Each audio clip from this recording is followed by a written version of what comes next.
I want you so bad, Alpha Cracker. I want you. I wanna say yes, I can't resist. I want you. Ooh, I want you, Alpha Cracker. I want you so bad, Alpha Cracker. Don't me call one kasa. Have a goodness rich in milk and butter in Alpha Cracker. Yummy and deliciously crunchy. But I can't resist you. Alpha Crackers, simply irresistible. This advert is FDA approved. Luckiest, luckiest, luckiest. Luck is everywhere for everyone, yeah. Luckiest. Star 712. How to play and win online. Step 1. Go to the URL or website www.theluckiestafrica.com. Step 2. Click on Ready to Play and register. Step 3. Fill out your valid details to register. Step 4. Enter and confirm the OTP sent to your email. Step 5. Purchase your ticket or generate a random ticket. Step 6. Enter the ticket amount you want to buy. Step 7.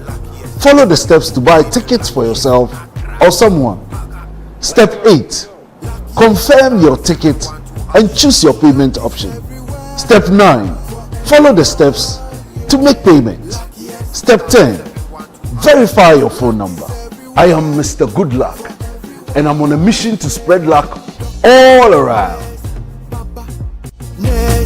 Baba, driver, bouncer, friends, teacher, banker. Star 712 hash. You could be the luckiest.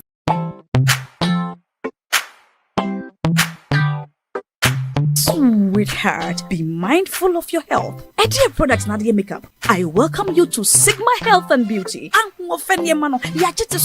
You can call us the Beauty Embassy. We pursue beauty more revealed with quality makeup products. There is only one place. The Sigma Health and Beauty 2022 Ghana Makeup Awards Beauty Retail Business of the Year. Of course, we are the defending champions.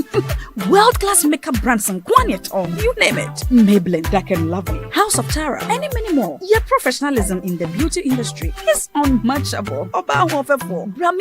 The proper way of applying our products. Sigma Health and Beauty, Yewa Accra, Makola, Georgina Stores, and Rollins Park, Gate 4. Fryer 0248 138 596 and 0201 408 186. Or visit our online shop at www.beautyavenuegh.com. Sigma, your beauty, our joy. Are you still searching for the right platform to share your voice, thoughts, and feelings?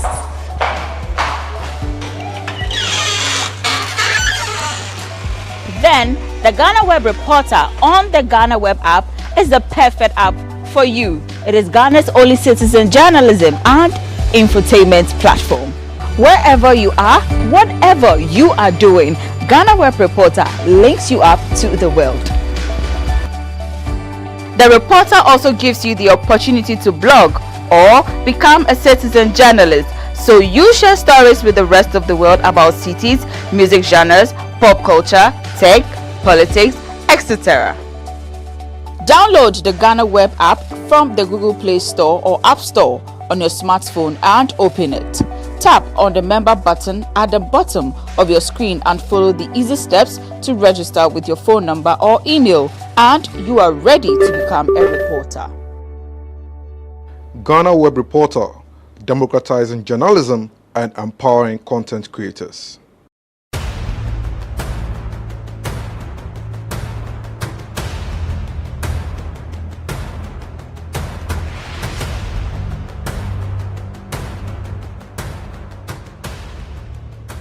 Kwalebu was, I think, 380. 380 Ghana Yes. cedis. But private, some are 500, 450, some are 800, 860. Per session, Yes. you have to do 2 every week. Yeah. Even if someone earns 5,000 Ghana cedis every month, that person cannot keep paying 380 cedis 3 times a week for dialysis. Majority of the people who need dialysis to survive in Ghana don't even earn half of the amount mentioned. Some people battling organ diseases end up losing their jobs because their companies cannot keep paying them for always being absent. How are these people expected to afford the monies needed for dialysis as well as other expenses, talk less of the huge amounts they have to come up with for transplantation surgeries outside Ghana when they get donors? It is because of these people that GhanaWeb in August 2023 launched the organ donation legislation campaign to push for the country to pass a law that will guide organ harvesting and transplanting. As Kwalebu plans to increase dialysis fees, the situation requires quicker attention and action. And so, we must get Parliament to start discussing the organ donation bill and pass it into law. Now, when this bill is passed, more lives will be saved and the financial burden on patients would be reduced. And that is why we need you to join us on this campaign. Join the campaign by sending a 1-minute video of yourself sharing why Ghana needs a legislation on organ donation now to editor@ghanaweb.com or via WhatsApp 0552 699 625. Alternatively, you can share the video directly on your social media handles with the hashtags #PassOrganDonationLaw and #LegalizeOrganDonationNow. Organ failure should not be a death sentence.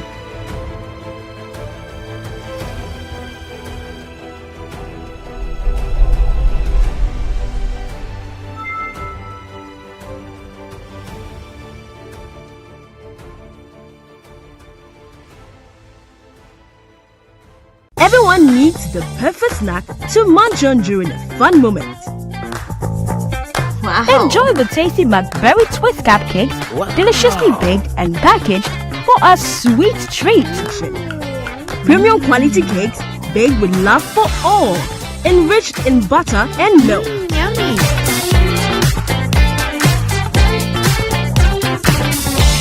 Oh, McBerry Twist cupcakes. Simply irresistible. Try one today. This advert is FDA approved.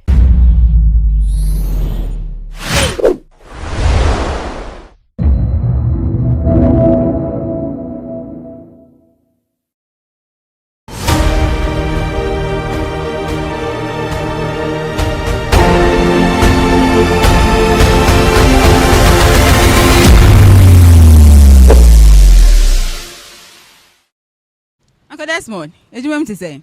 Oh, ya gusu kakra. Ya management na Ushema. Okay, management. In a day, Obejina has here, what you mean saying? Oh, there's no there. It's me back kakra, young go there, it's me back kakra say, but percentage no nenye. Any motorbike no so, and yan kasa ye DNT. So yeah. By the end of the day, yeah, she. See, about the son, I be pay more delivery agent. That carries a cry. First, now a Juma be a new. The me share a few so, and yeah, Obie in the whole bed me up one thing. Now me your company Juma Kaka but Scanonia. Busu wa na all this kind of na wasa loan free wa down for 4 more and na madam for be or year deliver grovo no year grovo no say o year ti mi be year bi and me be one grovo no me ti me year no dey me ti me like 100 cedis to 200 cedis yeah and now obi aba wi am bike no nti I'm a bet na fiesta today munye no nya sen a day oh met me anya be 80 Ghana and but say 80 Ghana no maybe we better for yeah we better for na almost so percentage o nti so titi bibia from a wo nya hwe see I need now that's why then a ma to us say what's your motivation say obeto us so aye adwuma we oh sister there meant me ka bibia say meant me dada o adwuma bia ni won te me gu anu ntina me gu so ye no sa what try say opa adwuma na we nya also Ghana say adani say so woni adam for bia na woni ska won't me ye adwuma papa bia so maybe companies so obey adwuma obenya ska maybe 1,000 and 800 a month this o busa for ye adwuma bi wo answer na bet bia fa so then pa na wetin menye fi adwuma we bia na sika wo mti o se mbe ye bi because 3 years dey enya easy nti then we nya fi ma o se me soso Abigail menya idea na me de be shem bi me nya hwe from say hand to mouth na because obey adwuma yan fa ne say my adwuma 200 citizens on percentage wo mo ye 21%. And 21% no they over tough for 70 Ghana. Me every day be am tough for 70 cedis. And omo there 21% about 42 cedis. Answer na motor run. Virginia there. Motor every OG 50 cedis a day. That's 92 cedis. 92 cedis that is a waka o 70 and I say 80. 80 no. Also baby I meet this one. Overcut toilet. Overcut. Even now, oh, meet Sprintex. Sprintex. A kiosk and I say one a diamond. A kiosk. Overcut toilet 250 pesos. Over your 2 empty. By the end of the day, a demi calculation. At least toilet and we know bathing there is like 7 cedis to 8 cedis a day. We did the most to sing. Say scan no be ni want say banisa the menya bia medi say banisa say the menya bia medi maybe say me togale bi to na me dia bua kakaka. How did you get here? Because me sure say yes I'm sorry and I'll say delivery and a person here ushan na den na si we ni so then nam so at say say ni so adi hu na amba. So how did we get here? Oh me ankasa de na me mama na hwere me kakaka because me papa no wani o yeah oh ofrem me ankasa kra me ni me papa ante me ni picture pen na me hu say oh we ya me papa but me ankasa me hu no ante me mama so yeah 5 okay yeah 6 ante o share so kakaka ante yente me yente me tina or no so sante se no so ya bre wante se e fie so enye sa also be kakaka bua no nti anta me so ma be pie wa se o ti then na pesa we usano then na pesa we ya se say dia sa abo se sia de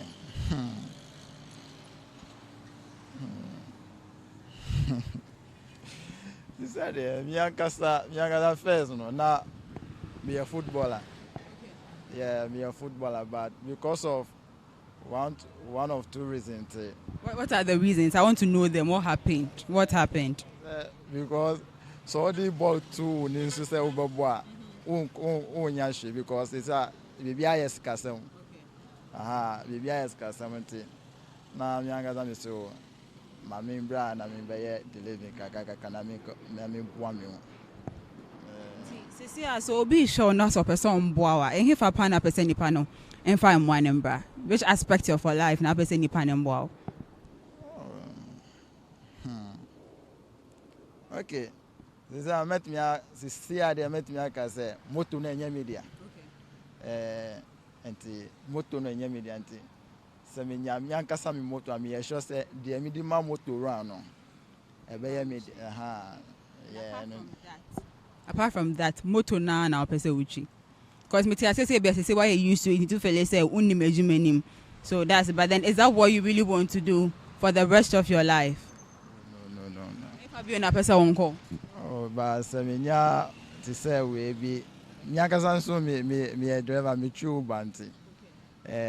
Because me nyaka bi entertainment na me but say obi be boa me na ma nya wo baka bia maybe ono me sure say bet me a solve me problem kakaka because moto no enya ye gigi say ye be your moto juman because one say always be a traffic car boy anyway anything risky. That's actually it is very, very risky. So it's really, really alarming to find people doing this on a daily.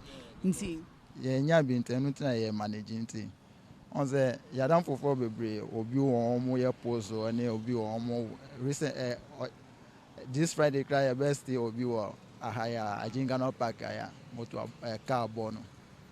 Nti ya pacho the all share so met me aboa kaka kra na we no be boa pa. So my bar more than two hours na me nya order yeah. The kakra ya benya so omo percentage on betting.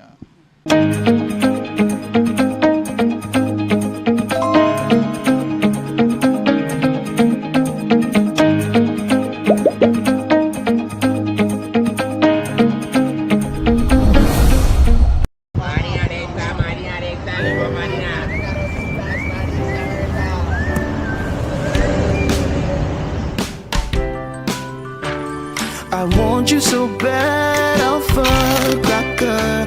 I want you.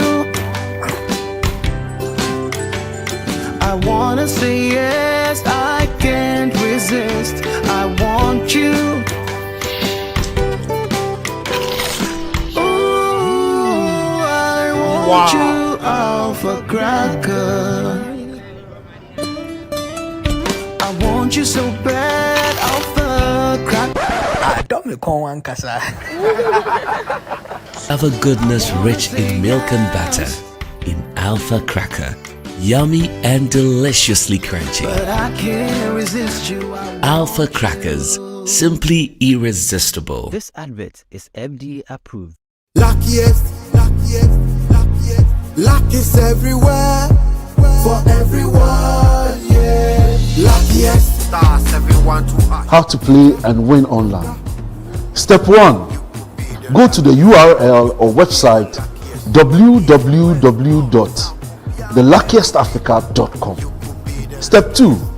Click on Ready to Play and register. Step 3. Fill out your valid details to register. Step 4. Enter and confirm the OTP sent to your email. Step 5. Purchase your ticket or generate a random ticket. Step 6. Enter the ticket amount you want to buy. Step 7. Follow the steps to buy tickets for yourself or someone. Step 8. Confirm your ticket and choose your payment option. Step 9. Follow the steps to make payment. Step 10. Verify your phone number. I am Mr. Good Luck, and I'm on a mission to spread luck all around. Yes, Papa, driver, bouncer, friends, teacher, banker. Star 712 hash. You could be the luckiest.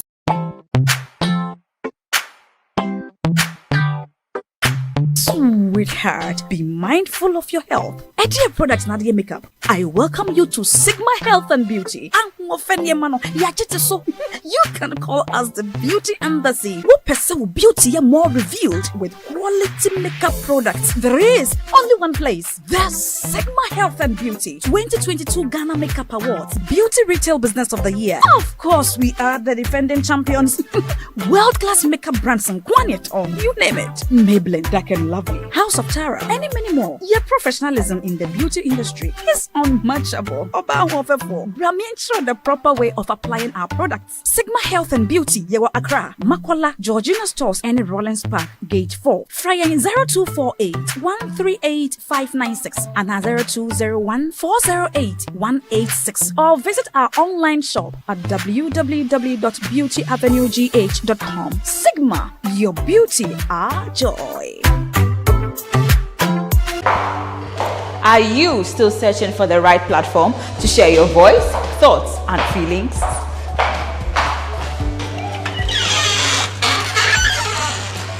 Then the GhanaWeb reporter on the GhanaWeb app is the perfect app for you. It is Ghana's only citizen journalism and infotainment platform.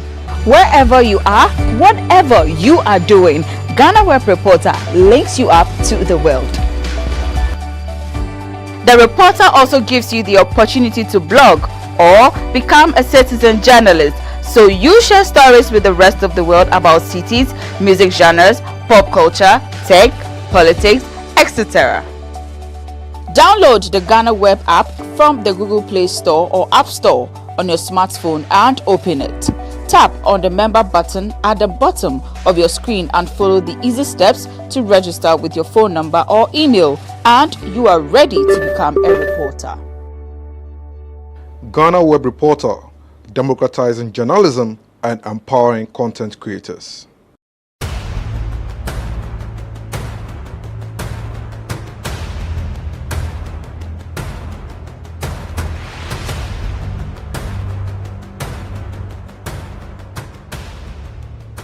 Kwalebu was, I think, 380.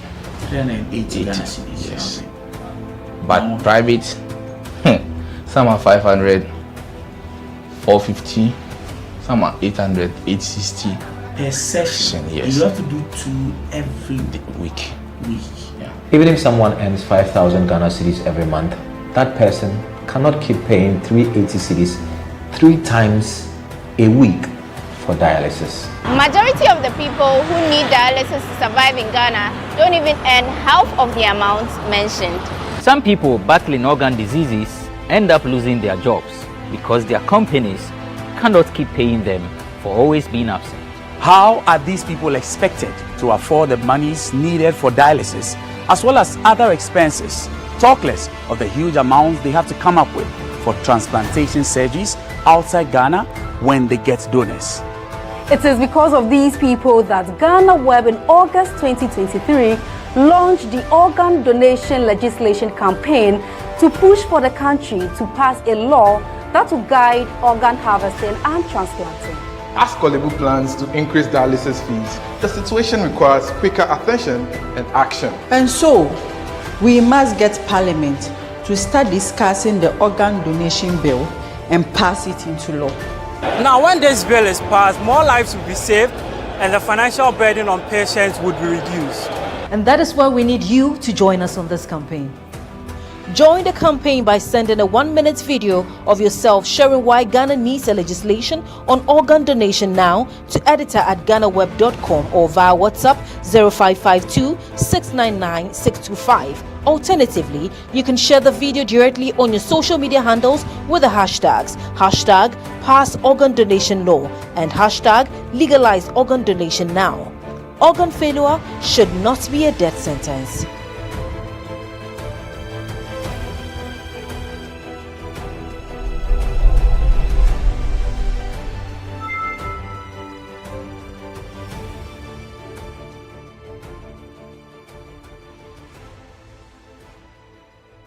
Everyone needs the perfect snack to munch on during a fun moment.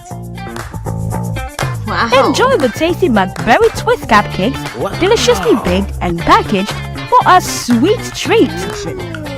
Premium quality cakes baked with love for all, enriched in butter and milk. Yummy.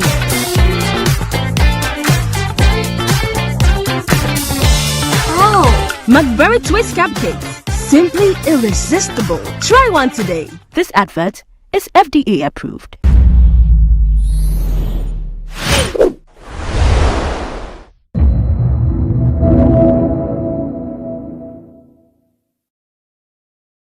Because say no me matoka me be register me nya nipa no me talk an for kwabrichiri me nsam emra ni free home mra na say me ntimi register nti me nya bibia am de abo ho because say person also be break 8 when you break 8 because most mama Ghana think too much mama come dey mumu di this akase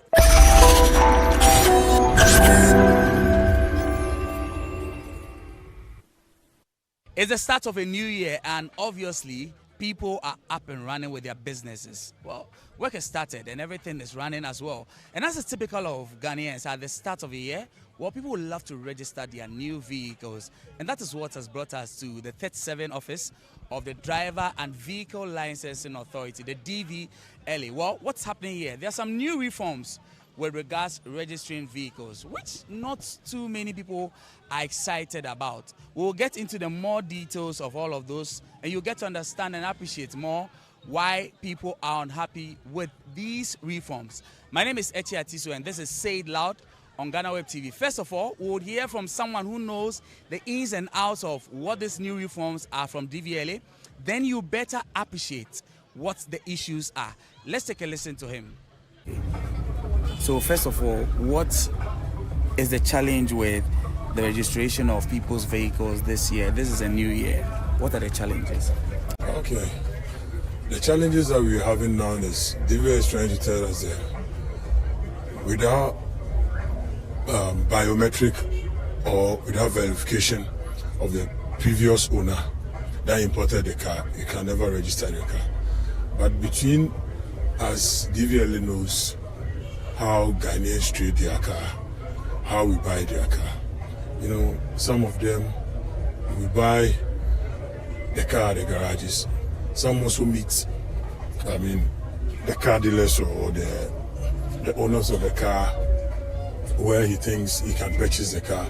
Purchase the car, all you need is just drive to any customs office, verify the documents and the car. If it's legit, you pay, you do your agreement that I've bought this car, blah, blah, blah. So all you need from the person is the person will just give you his Ghana card, his passport picture, sign a form C or a transfer letter that shows that he has sold the car to you. Now, if you have those things and you come to DVLA and you want to register your car, DVLA is going to tell you with all those things you can't register unless you get the importer, in which we know how we trade our car. You're assuming I've sold the car to you, I've given you my particulars, that's the transfer letter, the Ghana card, the passport picture. The person is gone. And most of the cars have been bought by the burgers and their wives and staffs. This is the case, they are not in town. And they are trying to tell us, without the importer, you can't register your car. And people have their documents since from last week, Tuesday, they can't register their car. All because the importers are not around. And DVLA is not trying to, give us any, they're not even meeting people halfway to tell us how we're going to go about it. Or is just bring the importer before you can register your car. And then which is wrong. You don't get it. Just give me a fair idea. How many or what's the ratio of people who are affected? And because we are referring to used cars, right? Most of these cars are second-hand vehicles. Exactly. We're not talking about fresh cars from mechanical. So what's the kind of ratio we are talking about? We are talking. You know how many people can purchase a car from Mechanical Lodge, Silver Star, Auto Plaza, or CFU. You know, this garages and stuffs, they do sell more than, to my opinion, they do sell. And you know, assuming you are outside, you ship a car to your mother or your brother. Oh, okay, there's a car I'm buying for my father, but the car was shipped in your name. So in that case, if you're not in town, your dad can never register the car and use it. So that means because of registration, you have to come down before the registration. So that means there's a need for the person to be here physically to do the registration. That is what they are talking about. And the person should be here, Krana. It's not something that is going to be like 30 minutes or something. It takes almost 4 hours.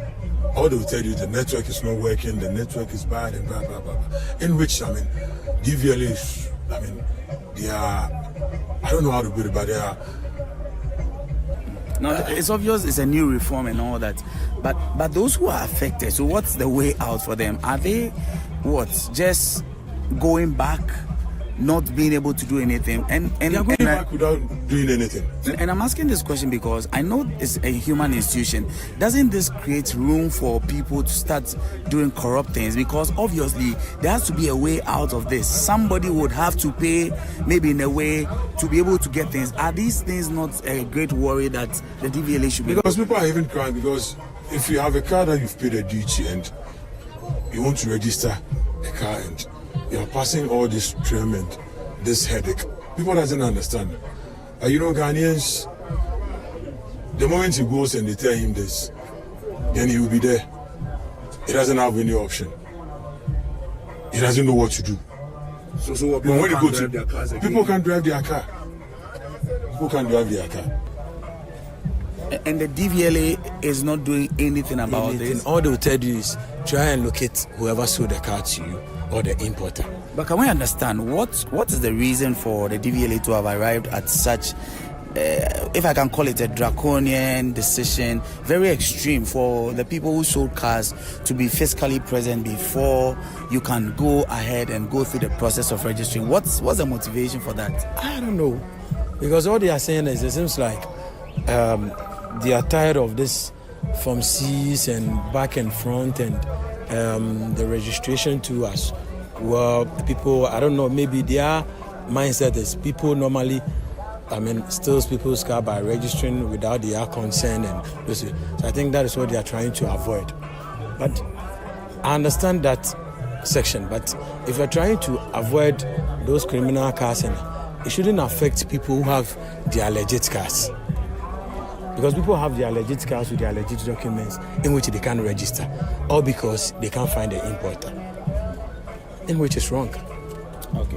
Kwame Mensa, me pacho now also how then e koswa hamosa you say it's registration ade we hamunyi na pa wo so wo de anything. Yeah, ha e bebre pa ne say niam omo de aba no. O so omo nya ntobo ase na omo hye bibia yi. Because nem bi wa o so omo sat free habo. Because obi akokra ka afira buchira ba no ono san akọ. Na so ye bere san DVLA ono mra metua mra DVLA de enye. It's wo de ne san ka omo start free habo. Because nipa ne kraka ne ba ho ne yi no. Omye bibia ho nti wa be kwa akoto no ba ya no ba ha direct no register. Okay, it is say almost say nipa na oton ka ne ma ono emra no mo den kra na mbetime mo ne mpanyifo na akasa. Wo kakra almost they say the whole Ghana babia sa no person mo ye no. It is an person mo ye ndem mbe nda register nkofo abo nkofo am register mo cars. Nse say no say enioma no say ntimi register a car no ti atwen say DV beba. DV ni pia beto ade abo DV no abo car no yam register. It say DV number place number. Enu nto mutima ni pia. Enu pie ba pe ye beto no bi de abo car no. O chere say DV number place name pia. Pia 2024 May. May. Because say no me matoka me be register. Me nya nipa no me toka no fan kwa brochiri. Me nsam emra ni free home mra. Na say me timi register nti me nya DV am de abo ho. Na say me de car nam. Abanso hia sika. Nti sika na mu hia na mu lusu no. Na DV no say e wo duration. Won't me use DV for the whole year. Next year me san tobo ho. Iti DV na wo to. Me tobo ho. Say ewu 1 year me tobo ho. Me register afibia me tobo ho. Because una hia sika so de ye o man ye. Na wo ye nsa Ghana so mo Ghana wo mo nya car. O mo ya car da be na o mo so mo start ai car wa. Nti ni mebi o so mo start free habo. Enipa no de car beba no habo ho no bibia obenya no bibia no mai bibia wo ho.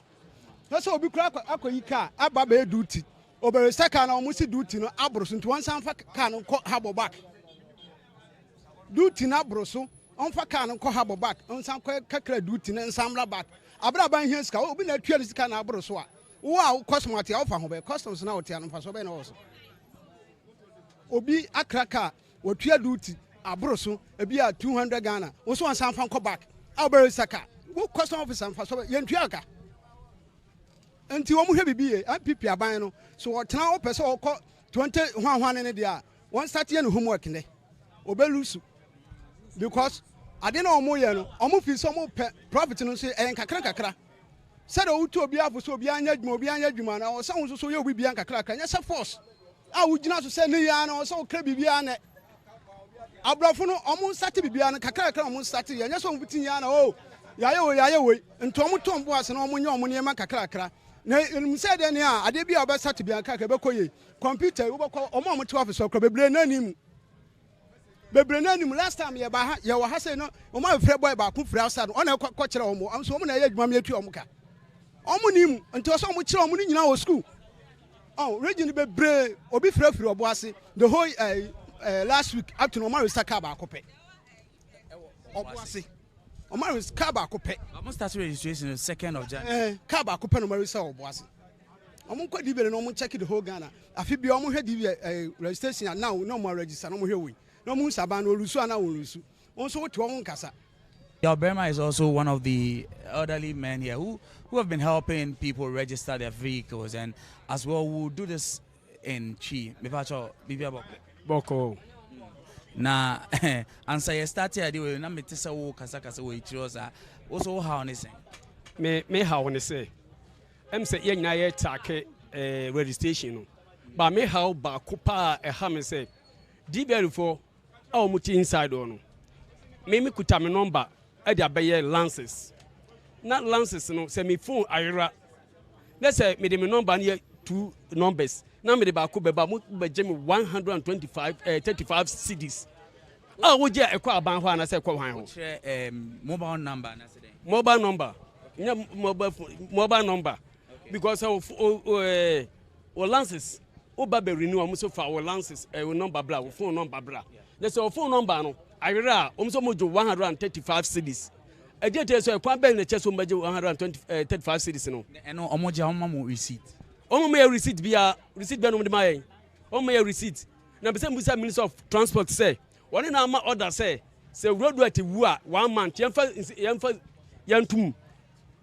yemfa direct consentum because mo purchase say mo ye mo tia ban mu bibia mo ntia bonte mo ye yentie hwe yentie yombe ko opposition because MPP no won cha NDC and won cha other party bia me member me kuta me card me pacha MPP and pen for say Akufo-Addo person break 80 dia and one starting in homework here because a driver for the draw so Ghana ha any goal for boys o man see be the goal e boys any draw so cause any anya abadwuma no draw so see o mom ya abadwuma no it is a adwuma na ye so ba begunu dia ye ma to aba ma megu ya adwuma it is say minister of transport na aka cho mu say road at wa o muntum o see yan register car okay say nipa no but me fan say me na made car na ba ewu so ho yare ho na say nipa na wu a me nkotu ni firi na emra ansa ne ma lance car na ma me we emfamra kwam ena me no am ka bi say because they say person also be break 8 na when you break 8 because mama Ghana asenke too much mama come dey mu didi ska akase this me look am ka chom o me ko position straight na ade we omoye no mu hu ne say e ade papa na omoye Patrol ade papa nka oba ki etiti duase enya ade papa cause we ka say go inside so obi mo ska say kwaji ready some car ma untimi register because kan kutawo ya nye no register on dem pem che no enipa mebre we verse enso munim computer ana meboa but mu ya say munim computer o mo mteto ho anim computer obi abonti de fa no akwakoye so ho ti side na aban aye no onim hu bi aban nim hu bi because bibia no beba aban nim hu bi bibia no beba aban nim minister of transport onim hu bi na no me say efri vice president was say important ama yan register car na wo your man panyin na so do be tram mu a na obi free abroach obi free other countries but they obedi yie wa Ghana na wo krom ma for the umia yen ti o hwe ne the kaka meka no me frem ya obema Elias Boboski. So that's it. Obviously, very high tensions here at the DVLA offices at 37. You've heard a number of these guys extremely unhappy about the new measures that the authority is implementing, hopeful that we'll register people. Ejay Brobe is one of the leaders in this area. He's also called MP, the MP of the DVLA area. Dan Patriotic Party. Sem ni bebre also what the saying the omo kan ye no kra na say enye no kra Yo, the Omoka, a fire and a cray, a fast and a cranny. The woman said, a woman, the other near Yaqueno, and name of a son. But Omoya Bibia, on my near hand, yes, no more day. And trans an idea behind no, and take from because Esiano, Nipa in the how won't mean yet. We saw to car so many years. A friend of a racer, Nipa no, and Akufo-Addo. Cafes, no, my Kwama agent, no. Cabasi, no, Kenya, Cabet my agent, and the Kayako Cabrebia, Kahabia Sunim. Yes, no, one was sending him Kakrama, na agent, no, I, or Munim said, Timmy picture bosswa, and the Ghana card bosswa, a edge man, BBC, yet me Freya, you know. Not on my quani, yes, I don't know. Now, the Omo and the other Niano, Yaku and India, intimate another than intermediate the bit my cancer almost the same my no my agent in Yama, a bimrano be to me race a car because me my talk and I'm a nipa be our friends over here, one so I know, and I'm a conform, I'm on my bay. No son and sell business. And send me business because I'm an agent. Me talk cars account home. And they say we better talk on man to raise some and watching about our view. And this over as I may talk car me agent in there. Oh my aquama yet me raise that. Can you money problem? And a higher pa.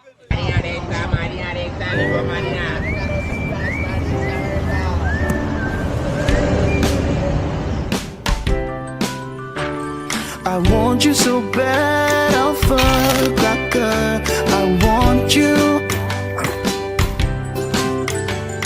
I wanna say yes, I can't resist. I want you. Ooh, I want you, Alpha-Cracker. I want you so bad, Alpha-Cracker. Don't me call one casa. Have a goodness rich in milk and butter. In Alpha-Cracker. Yummy and deliciously crunchy. But I can't resist you. Alpha-Crackers. Simply irresistible. This advert is FDA approved. And so I believe you've been following the success story of DVLA for some time now.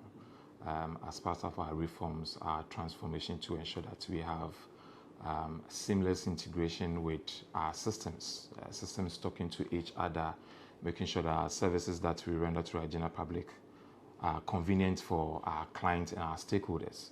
So we've embarked on this journey. It didn't take an overnight, reform. It's been with us for some time. For the online vehicle registration system, we started this in 2017. 2017. We were doing this with the manual route of vehicle registration, and then over the period, we've come to a point where we think that the online vehicle registration is sustainable.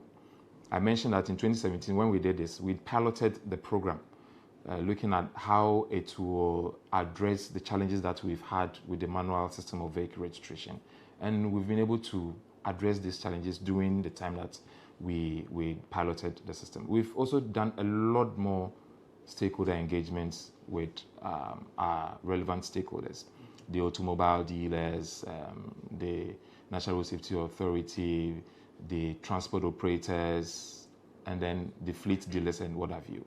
So we took into consideration most of the requests that came through, and then the challenges that we had in the past as far as the manual system of vehicle registration is concerned. Bear in mind, the manual system has been with us for a very long time, even before 1995 that we did the mass re-registration of vehicles in the system. Okay, we're doing the manual vehicle registration system, and things have changed over the period. So the online vehicle registration system has come to stay to ameliorate the challenges that our clients had to go through in vehicle registration. So as you all know, new systems, people certainly have concerns, okay, the fear of the known. Oh, what is this system going to do? How is it going to address our challenges? So people are still holding on to see how effective the system is going to be. So we are hopeful that over the period in time, a lot more people will be abreast to the systems that we've brought to bear. Yeah. If you look at the road traffic regulation, really it spells out the conditions, the requirements that we will require to register a vehicle. And for the licensing authority, DVLA for that matter, The processes within which we have reformed to register vehicles follows the law. Okay, so the platform in which we are using currently, the online vehicle registration platform that we have deployed, actually follows the law. And what does the law say in terms of vehicle registration? One, DVLA will have to examine the vehicle. So it means that the vehicle will have to be in the physical environment of the DVLA for us to, validate the vehicle to ensure that the vehicle meets the minimum required standards in terms of safety, conformity requirements, and its use. So once that is done, then we seek to authenticate or validate the true owner of the vehicle. By default, the importer of the vehicle is the owner of the vehicle. So if you import a vehicle into a country, be it a firm, a group of people, or an individual, you become, by default, the owner of the vehicle. And so we proceed to verify who the owner is. Okay? So if the owner so decides that we want to transfer ownership of the vehicle, it means that we have to register the vehicle in the name of the importer, and we proceed to transfer title of the vehicle to the prospective buyer. Again, the road traffic regulation requires that every owner of the vehicle, okay, we must register the information of the owner of the vehicle into the national database of the motor vehicle records. So once there's a sale, Regulation 17 requires that once there's a sale of a vehicle, or once that there's a transfer of ownership, the prospective owner will have to inform the licensing authority within 2 weeks of that transaction, right? So you realize that a lot more people have violated this specific regulation. And you hear stories that, oh, I bought a vehicle from the owner, and for 4 years, the prospective owner is yet to register the vehicle. The licensing authority was not brought, the attention of the licensing authority was not brought into this transaction for us to, validate or amend our records. So yes, those are the gaps that we've seen over the period when we started this system. And then the last thing that the law requires, that payment will have to be done. So for these 3 steps that I have actually outlined, for the online vehicle registration system, it gives the opportunity for the vehicle owner or the prospective owner to do 2 out of these activities online.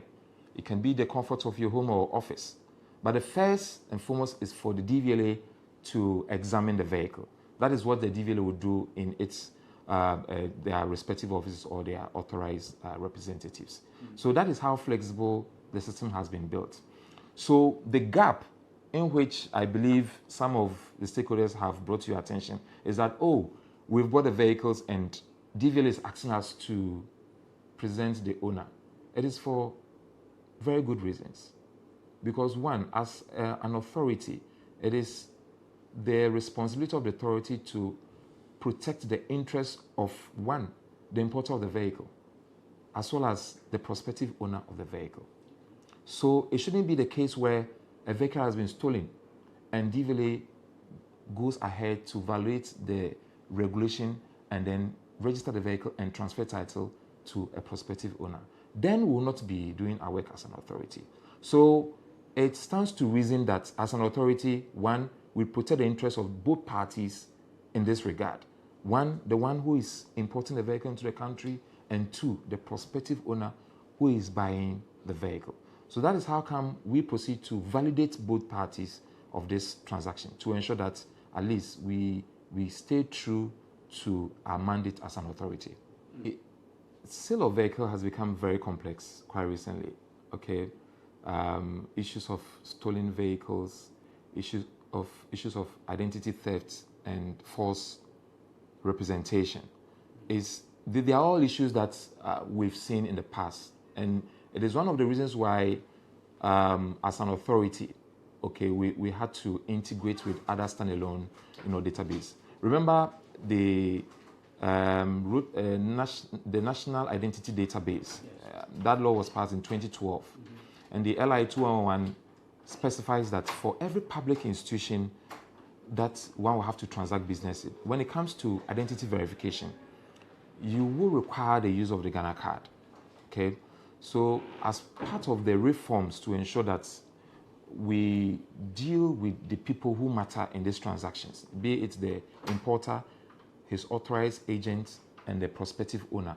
Try to ensure that we do not encounter situations where fraud, because fraud vitiates every contract, right? Yes. So we have to ensure that all the parties represented are well identified.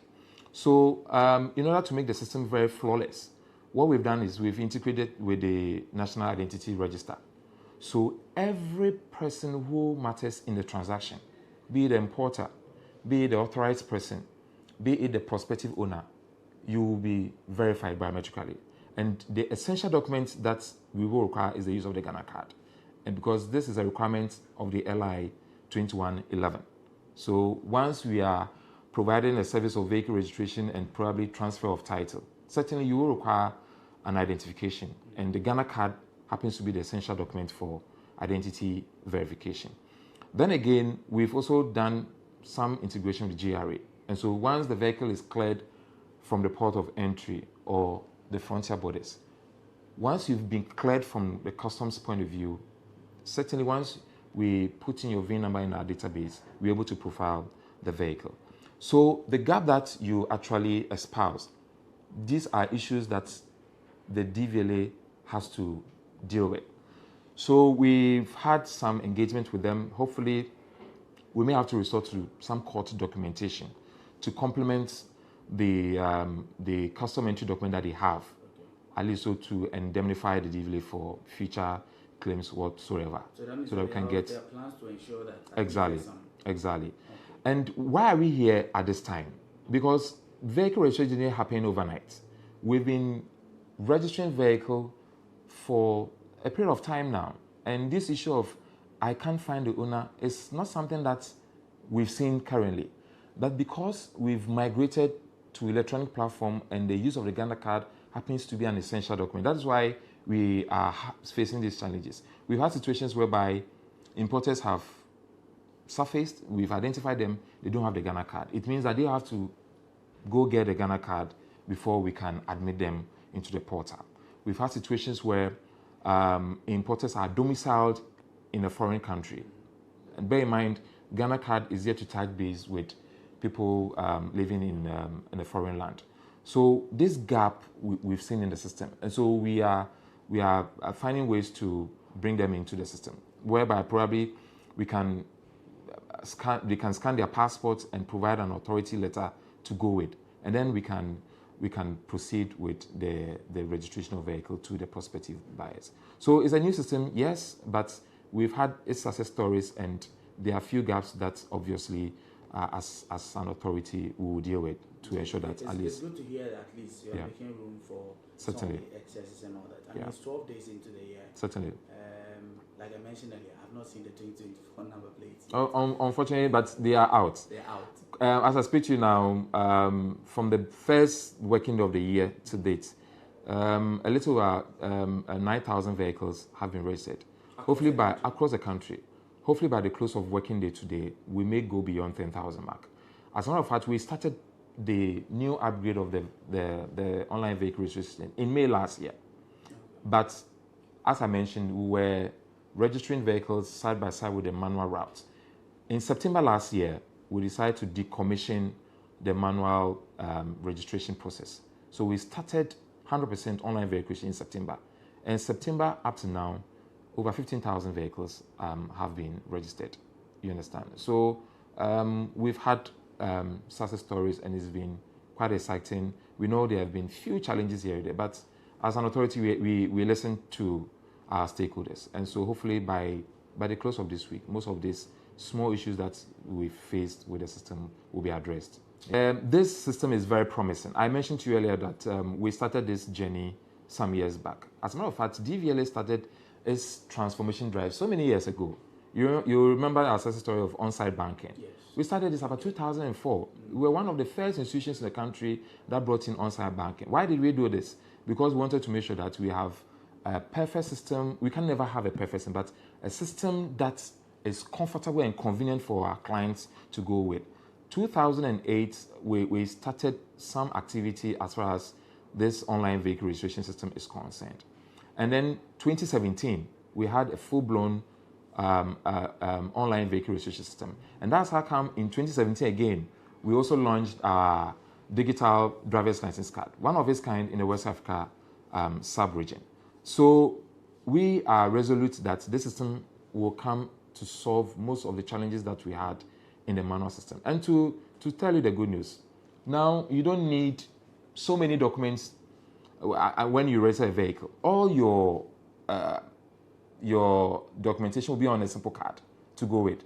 And this is a card that has a contactless SIM in and is able to be verified with any system available. And then you have one sheet, certificate of title, to go with. So that is how beautiful the system has become. And we know that for any new system, certainly people will express some anxiety, some concerns. But with time, people will get used to the system and know the requirements that needs to go with when you want to register your vehicle. So the message that I want to leave with the viewing public, the listening public, the reading public is that if you are a vehicle owner, all right, or you are a prospective buyer, the owner's responsibility is you, the one purchasing the vehicle, to do what we call proper due diligence. Caveat emptor, buyer beware. You should know what you are going into. A lot more time, what we see is that people get too comfortable. I have my money, I want to drive a very big car. So they see the car, they part with their hard-earned money, they get a vehicle, and that is it. They don't pay too much attention to documentation. And at the end of the day, you realize that, oh, I bought a stolen vehicle. I bought a vehicle and there was a fraud in between. So we want to encourage people. If you want to buy a vehicle, you get a vehicle, you can go to any GRA office, customs office, let them verify the authenticity of the vehicle. Let's check whether there's no encumbrance on the vehicle. There are no outstanding duties and taxes that are yet to be paid. If you are cleared on that, go to any DVLA office. You want to find out, what do I need to do? What documentation do I need to come with if I want to register my vehicle? We'll walk you through the process. Then again, if a vehicle has already been registered with a license plate on and you want to purchase that vehicle, please and please again, come to any of the DVLA offices across the country, validate the status of the vehicle before you part with money. Oftentimes, what we see is that people part with the money and then they put the cart before the horse, they purchase the vehicle, and then they now come to the DVLA to authenticate the records, only to be told that that vehicle that you are driving, that license plate on that vehicle is a fake, it's a cloned vehicle. And then you want to find out the whereabouts of the vehicle, and then the person disappears into thin air. So we want to encourage prospective vehicle owners to do proper due diligence before they purchase vehicles. It's one of the reasons why we are where we are, because people have bought vehicles over the period of time, they didn't follow up with proper documentation, and now that they want to register the vehicles, we want to see who the owners are. We can't find the owners. But we'll be working with them to ensure that at least we'll meet them halfway through to get their vehicles registered. Then again, for existing vehicle owners, we're encouraging them to go to any DVLA office to validate the status of the vehicle. You want to find out whether your name is on the vehicle that you are driving. If you don't have your name on the vehicle, come over, let's help you to get the proper documentation into your name. As the law requires, once you own the vehicle, your name should be in the motor vehicle database. And it's for very good reasons, to protect you, the owner of the vehicle. Now, there are two sides of the coin. The angry and happy stakeholders, car owners, as well as new drivers. And then also what the DVLA explains is the reason this new reform is the best for Ghana. And like the DVLA says, well, it's a new change and it will take some time for people to get used to the system. What do you think out there? My name is Eche Atisu. This has been Say It Loud on GhanaWeb TV. Until another time, be kind to one another.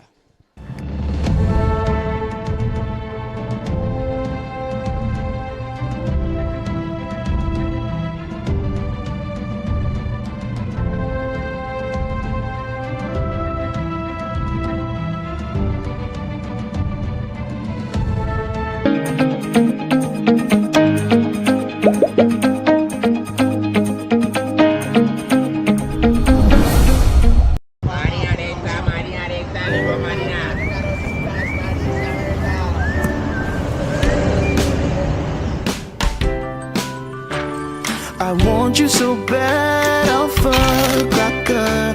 I want you. I wanna say yes, I can't resist. I want you. Ooh, I want you, Alpha Cracker. I want you so bad, Alpha Cracker. I don't me call one kasa. Have a goodness rich in milk and butter in Alpha Cracker.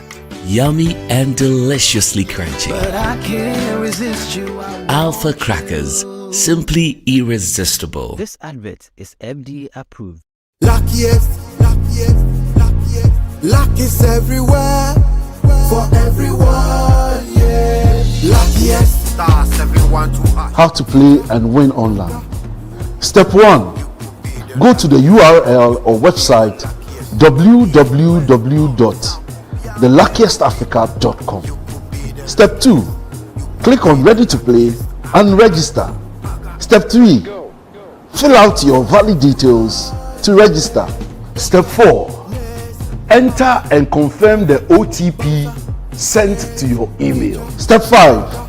Purchase your ticket or generate a random ticket. Step 6. Enter the ticket amount you want to buy. Step 7. Follow the steps to buy tickets for yourself or someone. Step 8. Confirm your ticket and choose your payment option. Step 9. Follow the steps to make payment. Step 10. Verify your phone number. I am Mr. Good Luck and I'm on a mission to spread luck all around. Yes, Baba, driver, bouncer, friends, teacher, banker. Star 712 hash. You could be the luckiest.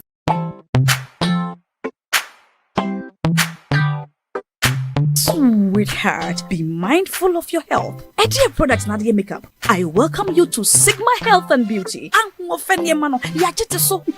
can call us the Beauty Embassy. Who pursue beauty more revealed with quality makeup products. There is only one place. The Sigma Health and Beauty 2022 Ghana Makeup Awards Beauty Retail Business of the Year. Of course, we are the defending champions. World-class makeup brands and Kwanyet, you name it. Maybelline, Dark and Lovely, House of Tara, and many more. Your professionalism in the beauty industry is unmatchable. Bramientro the proper way of applying our products. Sigma Health and Beauty, Yewa Accra, Makwala, Georgina Stores, and Rollins Park, Gate 4. Fryer in 0248 138 596 and 0201 408 186. Or visit our online shop at www.beautyavenuegh.com. Sigma, your beauty, our joy. Are you still searching for the right platform to share your voice, thoughts, and feelings?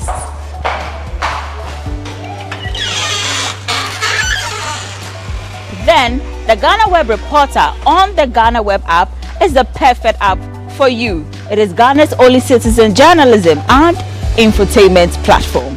Wherever you are, whatever you are doing, GhanaWeb Reporter links you up to the world. The reporter also gives you the opportunity to blog or become a citizen journalist, so you share stories with the rest of the world about cities, music genres, pop culture, tech, politics, etc. Download the GhanaWeb app from the Google Play Store or App Store on your smartphone and open it. Tap on the member button at the bottom of your screen and follow the easy steps to register with your phone number or email, and you are ready to become a reporter. GhanaWeb Reporter, democratizing journalism and empowering content creators.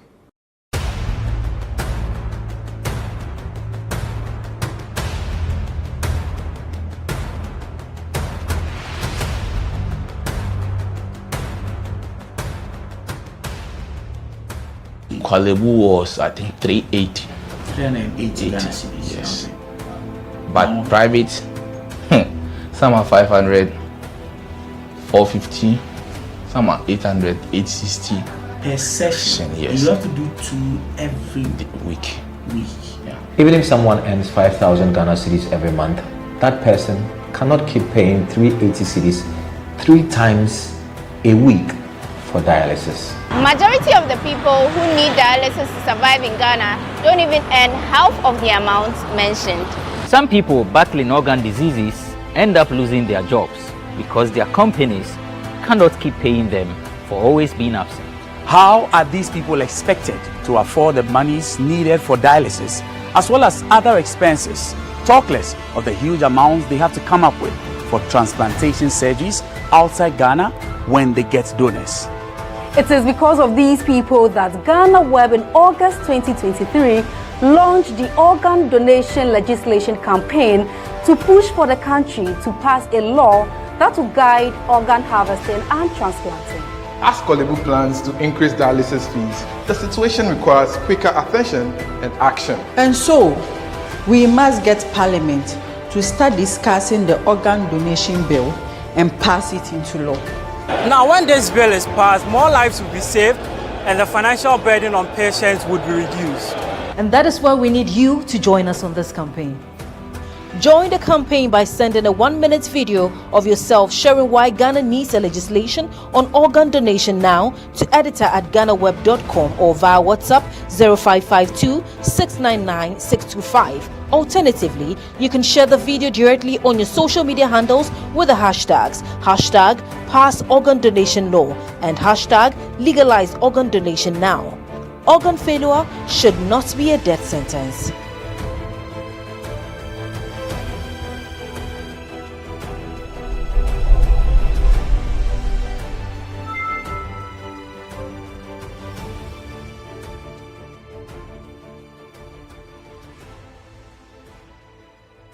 Everyone needs the perfect snack to munch on during a fun moment.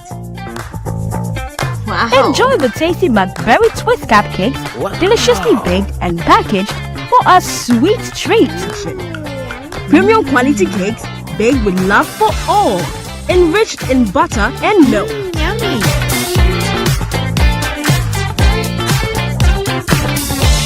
Oh, McBerry Twist cupcakes. Simply irresistible. Try one today. This advert is FDA approved.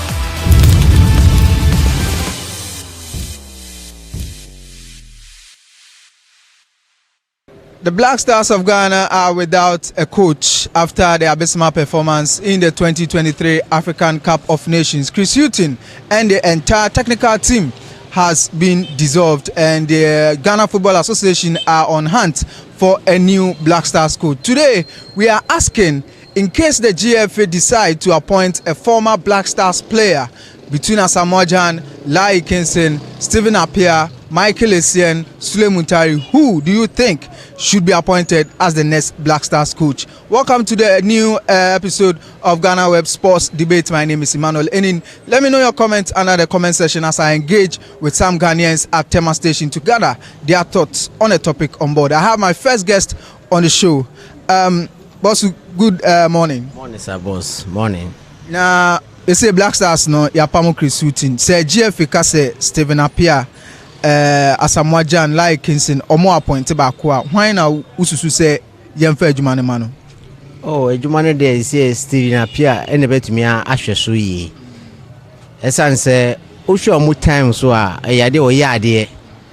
O hwe ne performance na de a. Say the nesi wo so no de anima. O betumi ahwe so ama Ghana Blaster akọ anim. Anti Stephen Appiah na medima. Right. So he believes that Stephen Appiah can lead the Black Stars because he is a former captain, and during his term as a captain, he led the team well. So he has the personality to lead the Black Stars as a head coach. So I have my second guest on the show. Boss, you say we be able to there. We have call. Now, Black Stars, they say a GFA, a dissolve a technical team. No. sisi a say ekobasa GFA ne imagine say omo de adwuma ne ma former Black Stars player ohwe between Asamoah Gyan, Lai Kingston, Michael Essien and Stephen Appiah. Why now feel say the man be obetimi aye adwuma? To me no omo de ma Essien na Essien betimi kwa Asamoah Gyan and Stephen Appiah de me hu team bi kura wan say de e bi omo fa team bi na omo Ghana na chete omo ji omani. No ba Essien de o assistant coach ko no Gila na ono or experience kakro betimi aye adwuma. But if Asamoah Gyan and Stephen Appiah lie dia if you no me form so say the way by form so me form so sa on be selection among me fawe by Essien de unje Essien na gasa Ghana no obi anya fine tajuma no betimi aye. So he believes Michael Essien will be the right option for the Black Stars because he's working with Northland and he has the integrity to command things at the Black Stars.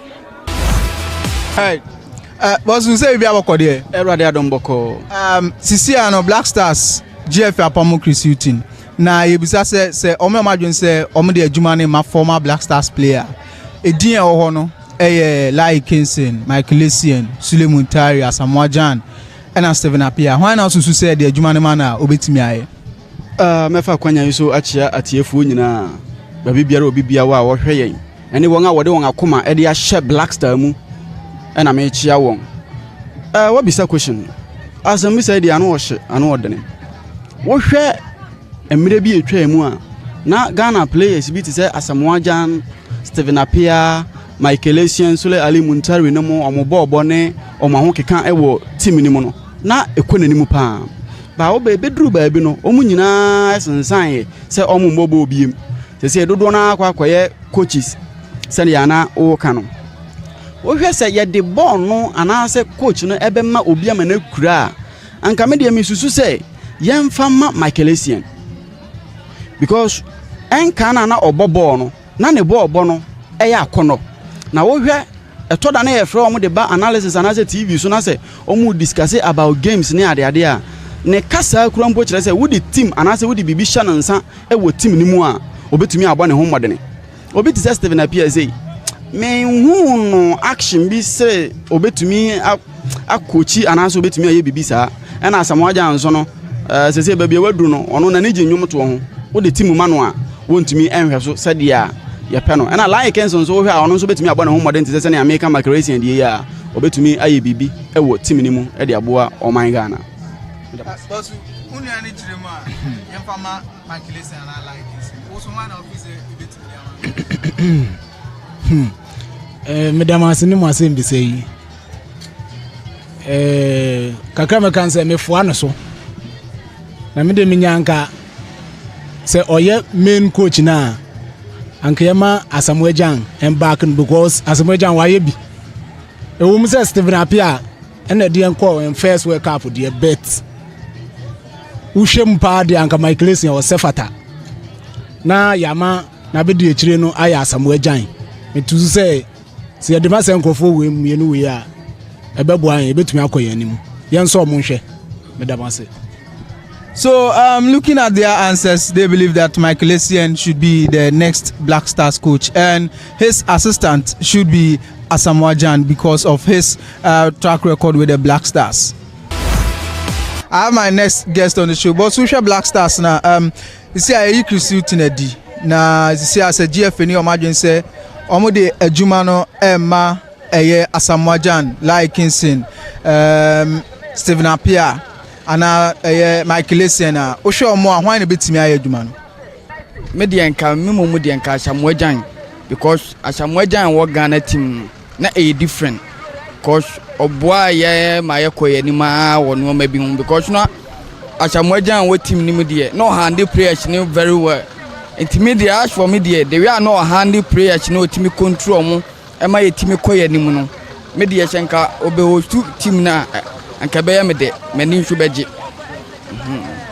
So he believes Asamoah Gyan can do the job. So the GFA should appoint Asamoah Gyan. The reason being that Asamoah Gyan was once the captain of the Black Stars and he controlled the team well, led the team well as a leader. So he has the ability, the qualities to lead the Black Stars as a head coach.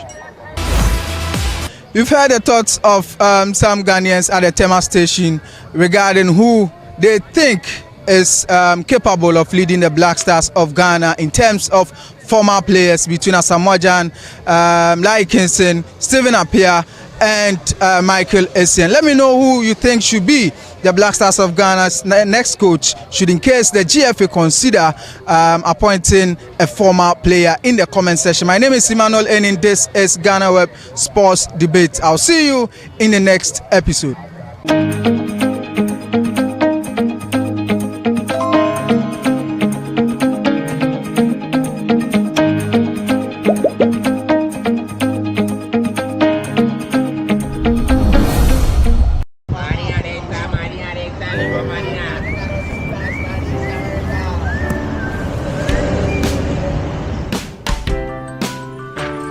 I want you so bad, Alpha-Cracker. I want you. I wanna say yes, I can't resist. I want you. Ooh, I want you, Alpha-Cracker. I want you so bad, Alpha-Cracker. Don't me call one kasa. Have a goodness rich in milk and butter in Alpha Cracker. Yummy and deliciously crunchy. But I can't resist you. Alpha Crackers, simply irresistible. This advert is FDA approved. Luckiest, luckiest, luckiest. Luck is everywhere for everyone, yeah. Luckiest. Star 712. How to play and win online. Step 1. Go to the URL or website www.theluckiestafrica.com. Step 2. Click on Ready to Play and register. Step 3. Fill out your valid details to register. Step 4. Enter and confirm the OTP sent to your email. Step 5. Purchase your ticket or generate a random ticket. Step 6. Enter the ticket amount you want to buy. Step 7. Follow the steps to buy tickets for yourself or someone. Step 8. Confirm your ticket and choose your payment option. Step 9. Follow the steps to make payment. Step 10. Verify your phone number. I am Mr. Good Luck, and I'm on a mission to spread luck all around. Nurse, Papa, driver, bouncer, friends, teacher, banker. Star 712 hash. You could be the luckiest.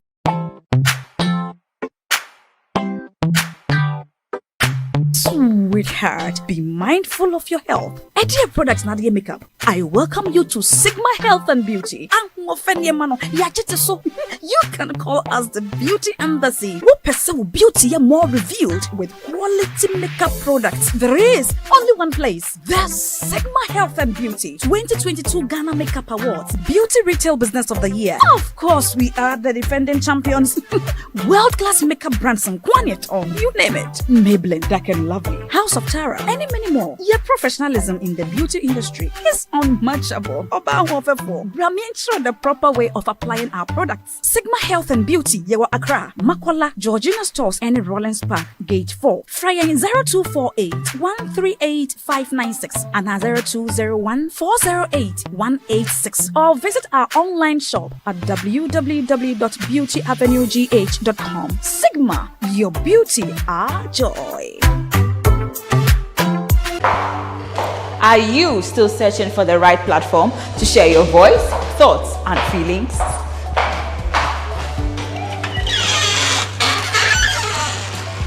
Then, the GhanaWeb Reporter on the GhanaWeb app is the perfect app for you. It is Ghana's only citizen journalism and infotainment platform.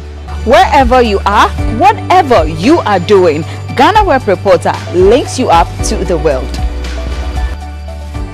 The reporter also gives you the opportunity to blog or become a citizen journalist, so you share stories with the rest of the world about cities, music genres, pop culture, tech, politics, etc.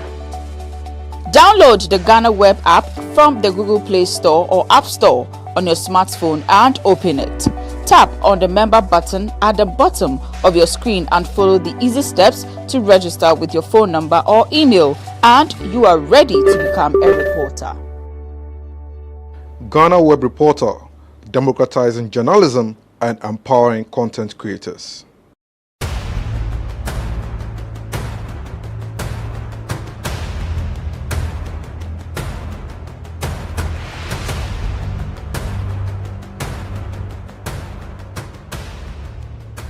Kwalebu was, I think, 380. 380 Ghana cedis. Yes. But private, some are 500, 450, some are 800, 860. Per session, yes. You have to do 2 every week.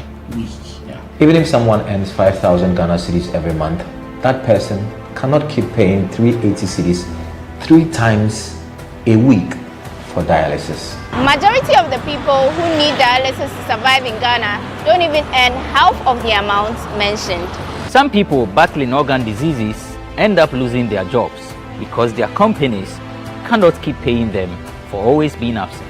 How are these people expected to afford the monies needed for dialysis as well as other expenses, talk less of the huge amounts they have to come up with for transplantation surgeries outside Ghana when they get donors? It is because of these people that GhanaWeb in August 2023 launched the organ donation legislation campaign to push for the country to pass a law that will guide organ harvesting and transplanting. As Kwalebu plans to increase dialysis fees, the situation requires quicker attention and action. And so, we must get Parliament to start discussing the organ donation bill and pass it into law. Now, when this bill is passed, more lives will be saved and the financial burden on patients would be reduced. And that is why we need you to join us on this campaign. Join the campaign by sending a 1-minute video of yourself sharing why Ghana needs a legislation on organ donation now to editor@GhanaWeb.com or via WhatsApp 0552 699 625. Alternatively, you can share the video directly on your social media handles with the hashtags #PassOrganDonationLaw and #LegalizeOrganDonationNow. Organ failure should not be a death sentence.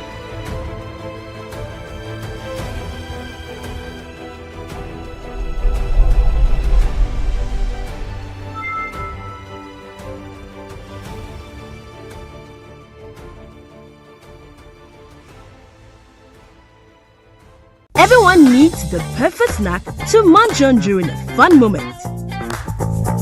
Wow. Enjoy the tasty McBerry Twist cupcakes, deliciously baked and packaged for a sweet treat. Premium quality cakes baked with love for all, enriched in butter and milk. Yummy.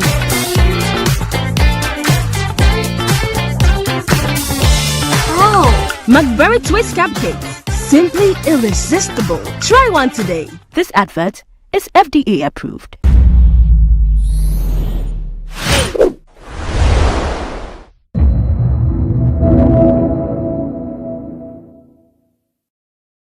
As we speak now, Accra is not the most concentrated in terms of dust city in the country. The air quality index in Accra was the highest in the world. So that made Accra the most polluted city in the world. But that was just for a day.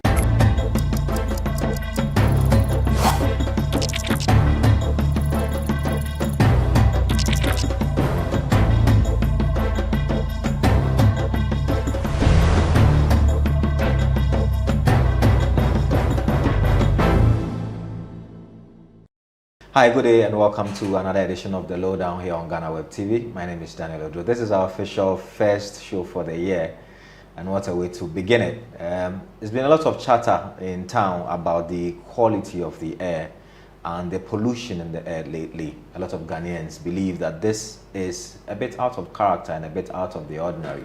But that's the layman's explanation to what's going on.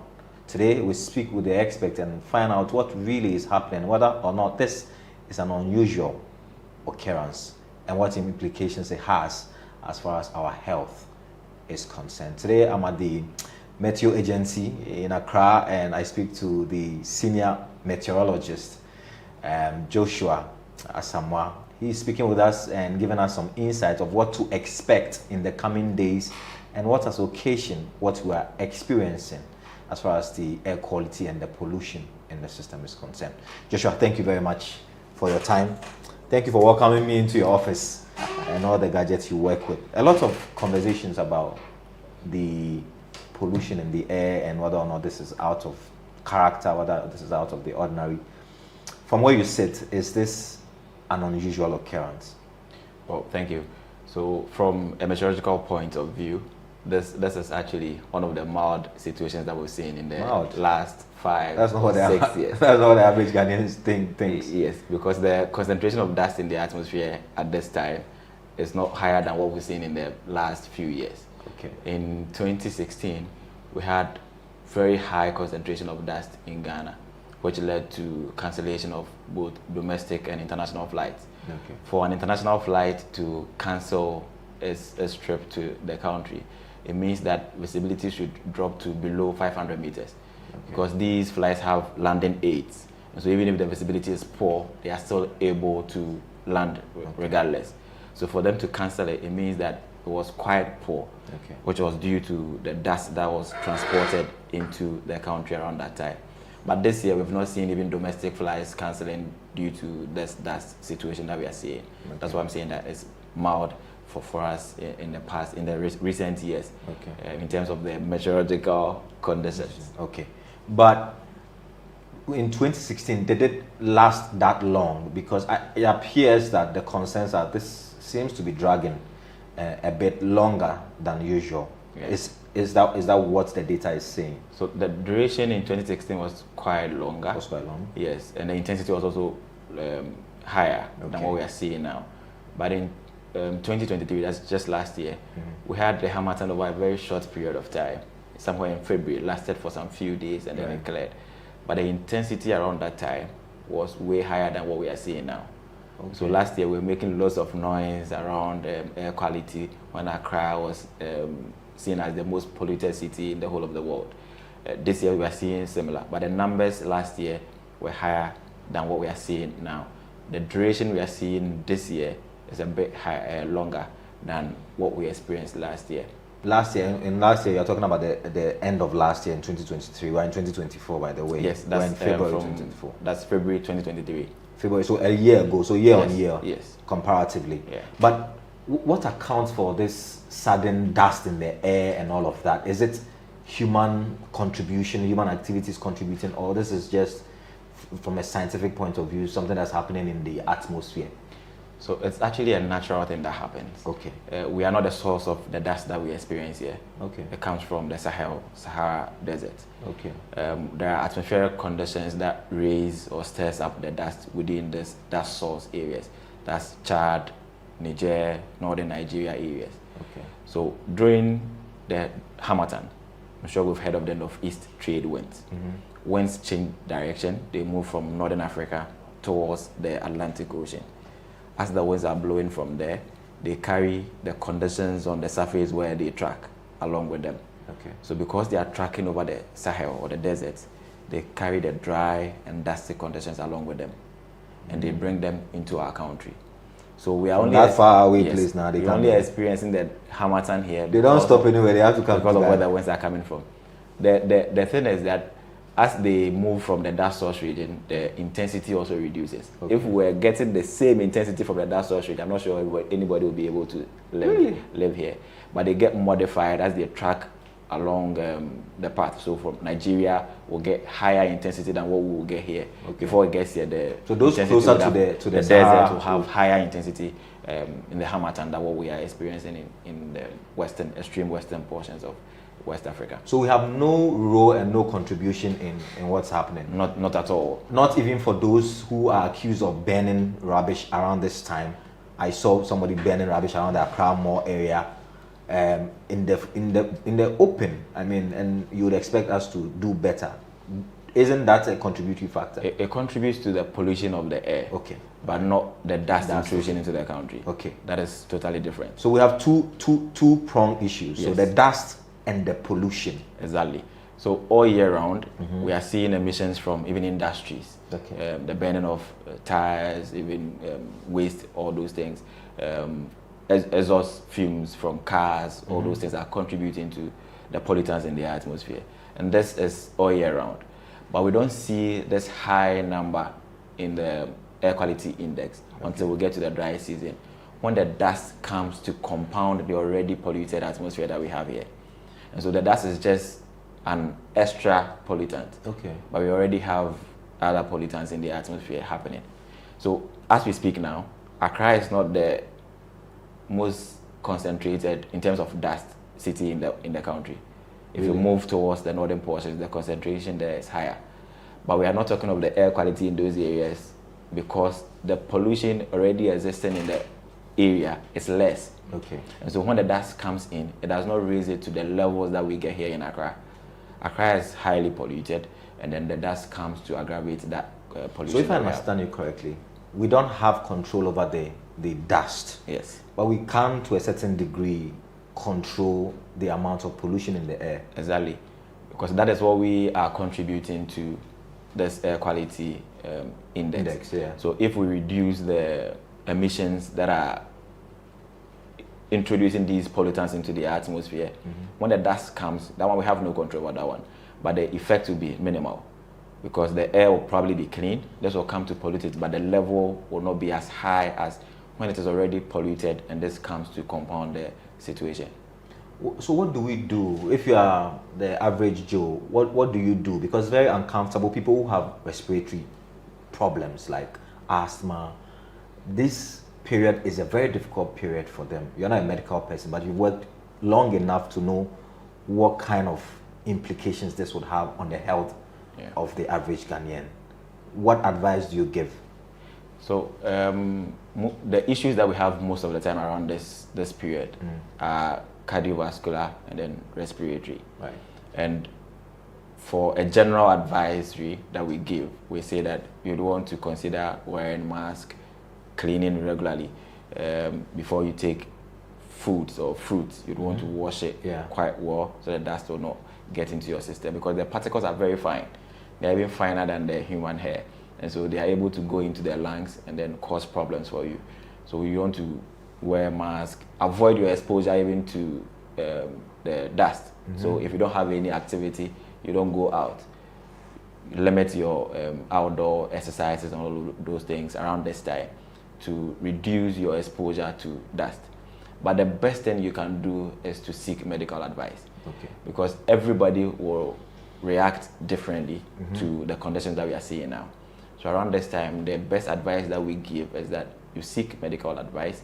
They get to know your condition and know how best you can deal with it. But in general, you just have to just wear the mask, stay indoors when you don't have anything to do, clean regularly, and then probably use an air purifier if you can afford it. That one is not very common. I'll read to you what my producer gave to me this morning regarding what your Twitter handle posted. It says, poor visibility is expected early this morning over southern Ghana due to mist. A significant impairment of visibility will be experienced across the country during the day due to dust concentration in the atmosphere. It remains dry over most parts of the country. So it's something that you do regularly? Every day. Every day? Yeah, that is a 24-hour forecast. We update it 3 times every day. So the first one goes out at 5 a.m. Okay. Then an update comes around 11 a.m. The last one goes out at 5 p.m. Okay. So every day you get at least 3 forecasts for the entire country. Do people interact with this? Do people notice this? Do they take this advice? Well, the interaction has increased with time. Okay. We're seeing a lot more interactions in recent years. We're not really that active on social media in the past, but now we are quite active on social media. We are getting a lot more people getting our information.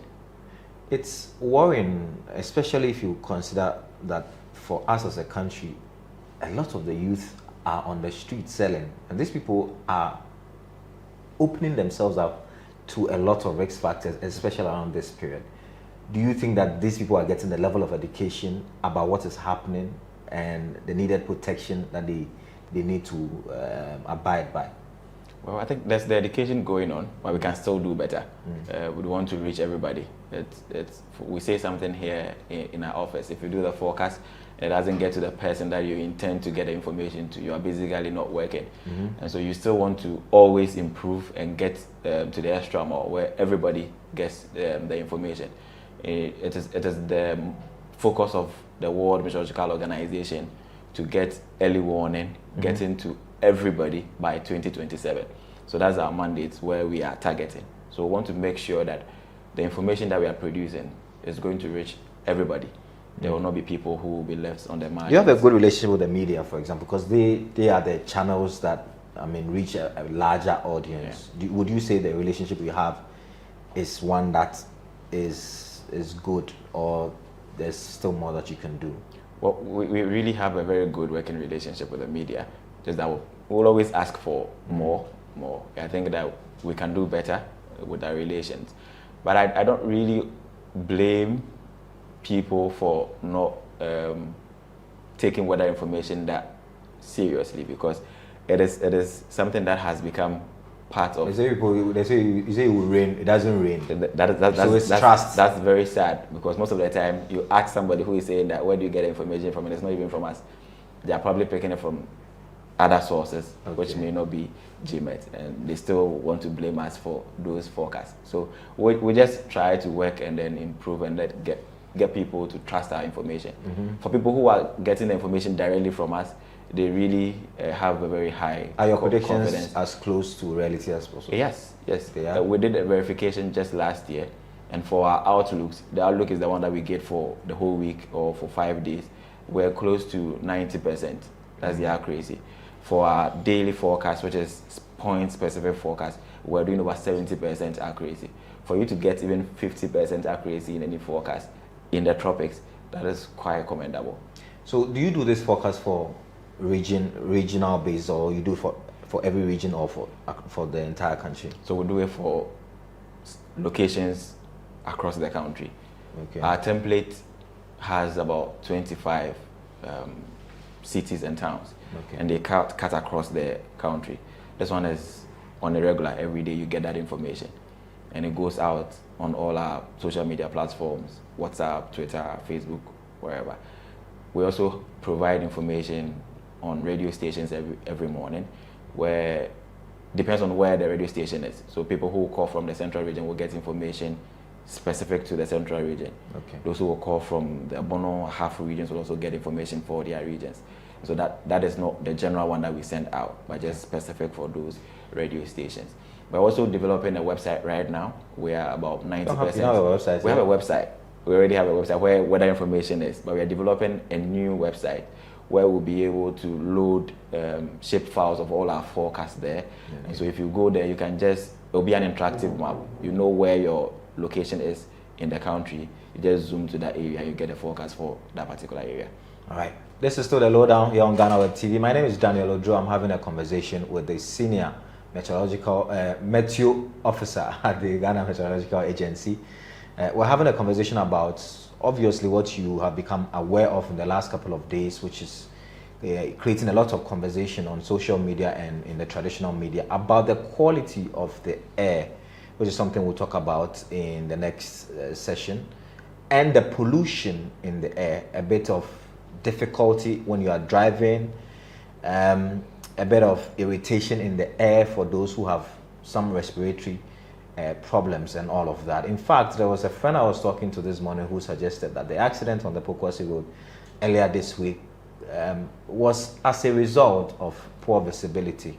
And while we do not have all the facts, it is something we may not rule out because of that construction on the road and the poor visibility and pollution in the air seem to have aggravated, if you like, vehicular movement and the ability of drivers to see properly on that stretch of road. We'll go for a short break. When we return, we'll talk in general with Joshua about the workings of the Meteo Agency, what they need from government and other stakeholders to improve the quality of their work. Stay with us, we're back after this break.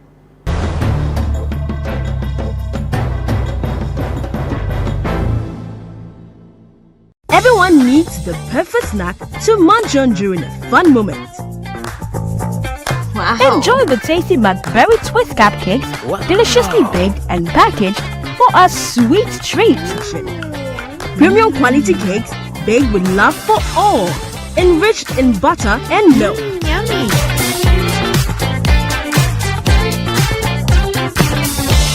Oh, McBerry Twist cupcakes, simply irresistible. Try one today. This advert is FDA approved.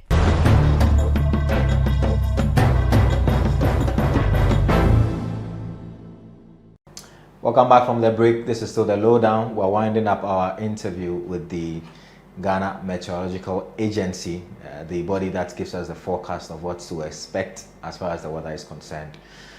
Joshua Samoa is the senior meteo here at the agency, and he spared a few minutes of his time with us. But there's another leg of the conversation about the air quality. We are apparently ranked as the worst in the world as far as air quality is concerned. Is that accurate, or that is another misinformation? Joshua will give us some updates on that. Is it true that we are the worst in terms of air quality in the world? So there's a website that's also providing information on air quality. Okay. I think it's called the IQ Air. Yeah. And according to the information from that website, the air quality index in Accra was the highest in the world. And so that made Accra the most polluted city in the world. But that was just for a day. And it started subsiding. Okay. So we are getting an improvement in the quality of the air as at now.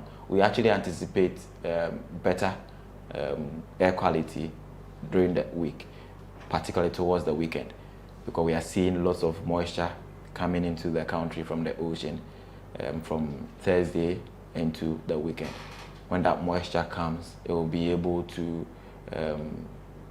reduce the concentration of dust that we have in the atmosphere. Some areas will even get some rainfall, which will bring down the dust in the atmosphere. And so we'll get an improved air quality during the week, hopefully from Thursday into the weekend. But that also comes with a bit of a challenge. Oh. You were talking about visibility, likely the cause of an accident on the Pokwase stretch.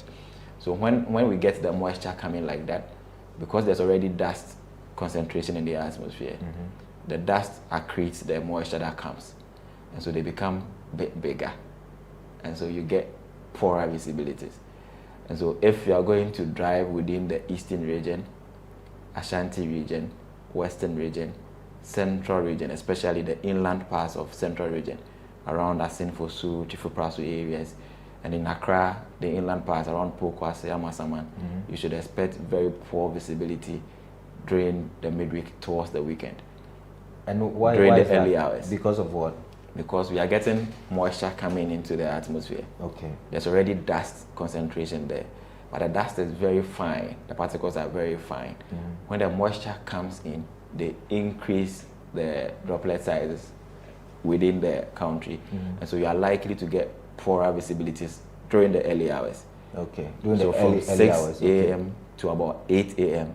you get very poor visibility, but during the day they will become brighter, and then conditions will just go back to normal. Okay. So apart from the forecast that you give, do you test for air quality?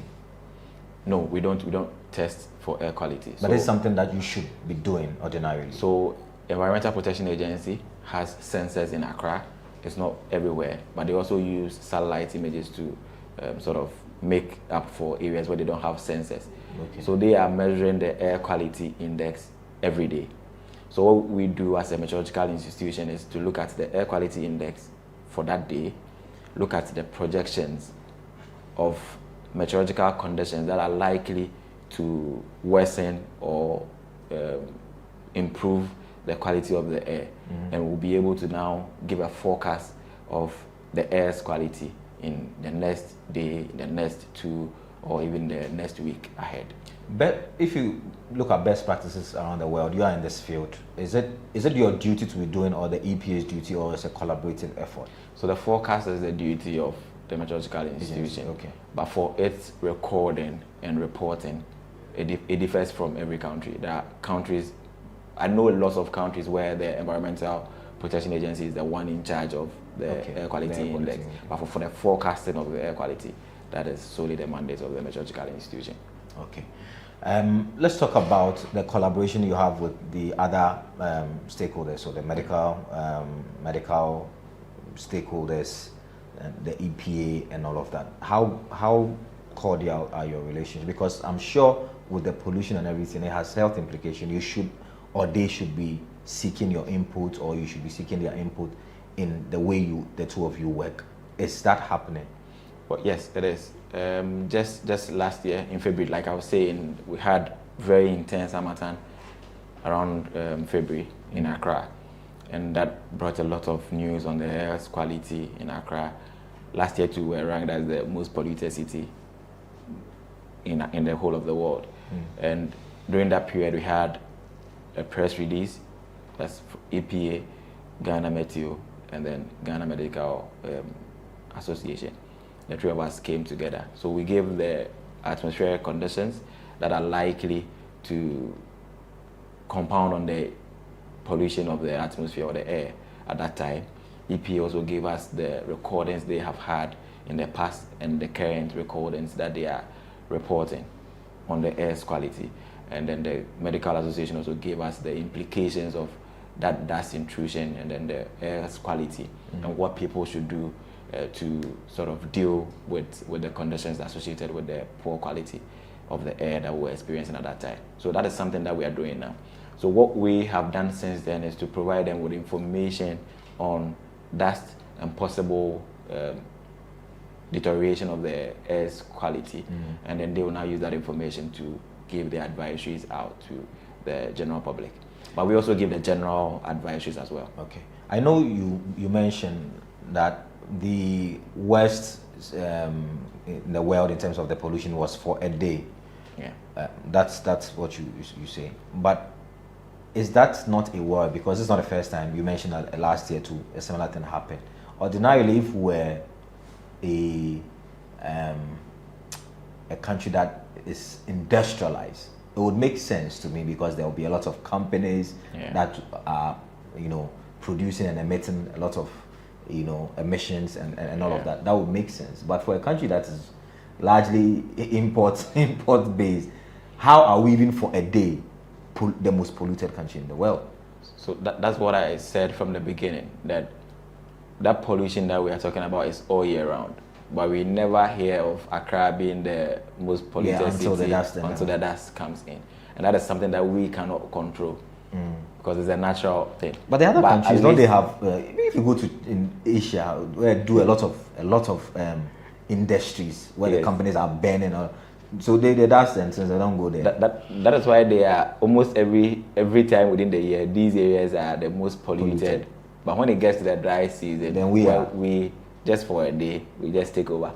But we can just try. It will probably be policies, because for an individual, you may not be able to do something that will reduce the pollutants in the atmosphere for your area. It will be a policy that is probably stopping people from even using these are normal cars, because they are also contributing. Probably want to use electric cars. But we have not gotten to that. We've not gotten to that point yet. So it's something that will take a lot of an effort to get it done. But we have to find ways and means of reducing the anthropogenic pollution of the atmosphere here. That's human induced. You just use simple English for me. Human induced pollution of the atmosphere. So if we're able to cut down on that one, the natural one will come all right, but then the effect will be less on the people. What about the cutting of trees and all of that along the roads? And we don't seem to have a lot of vegetation, especially in Accra. Yeah. You think that is also a contributory factor? We're building a mortar jungle. So I have been concrete jungle. I've been saying this in the past when we're having lots of flood issues in Accra, and I was telling people that when people are building their homes, they are interested in tiling everywhere. We leave no space for lawns, for flowers, for trees in our homes. But these things are very essential, because when it is raining, and the droplets are hitting the ground directly. If it is a bare land, it makes the top of the soil compact, and so the water is not able to perforate or sink into the ground. They are forced to either stay on the ground or find its way into a gutter. Gutters are already choked, and so the overflow leads to flooding. Our homes are also tiled, and so the water is not going anywhere. They are all running off, increasing the run of water. There are times that we even get flooding in parts of Accra where the rainfall there is very little. At a point, sometime in the last few years, I don't recall the exact year, but it was raining around the eastern region, the mountains area, parts of Medina. It had not started in a circle, but circle had flooded. Wow. Yes. So the runoff water? The runoff was just going to those areas. These are all things that we need to do because flowers, trees, all those things are the natural way of conserving our environment. If we decide to cut all the trees down, we are just introducing lots of pollutants in the air that has no natural means of dealing with itself. And so we'll end up having higher pollutants in the atmosphere, which will end up affecting us. We are talking of climate change, and those are all contributing factors to the changes in the atmosphere that we see. All right. Joshua, let's round up our conversations. I've spoken to a lot of people, especially when I speak to the medical professionals. They talk about how we have all the best experts here. Unfortunately, they don't have the gadgets to work with, which is what makes the difference between the foreign medical doctors and here. My point is, do you have, from everything you've said, it appears that you know your stuff, but do you have the gadgets and the financial strength to really impact society with their forecasts and predictions and all of that? Well, so it has been a problem. I'm sure people who have been following us will see a major improvement in forecast accuracy in recent years.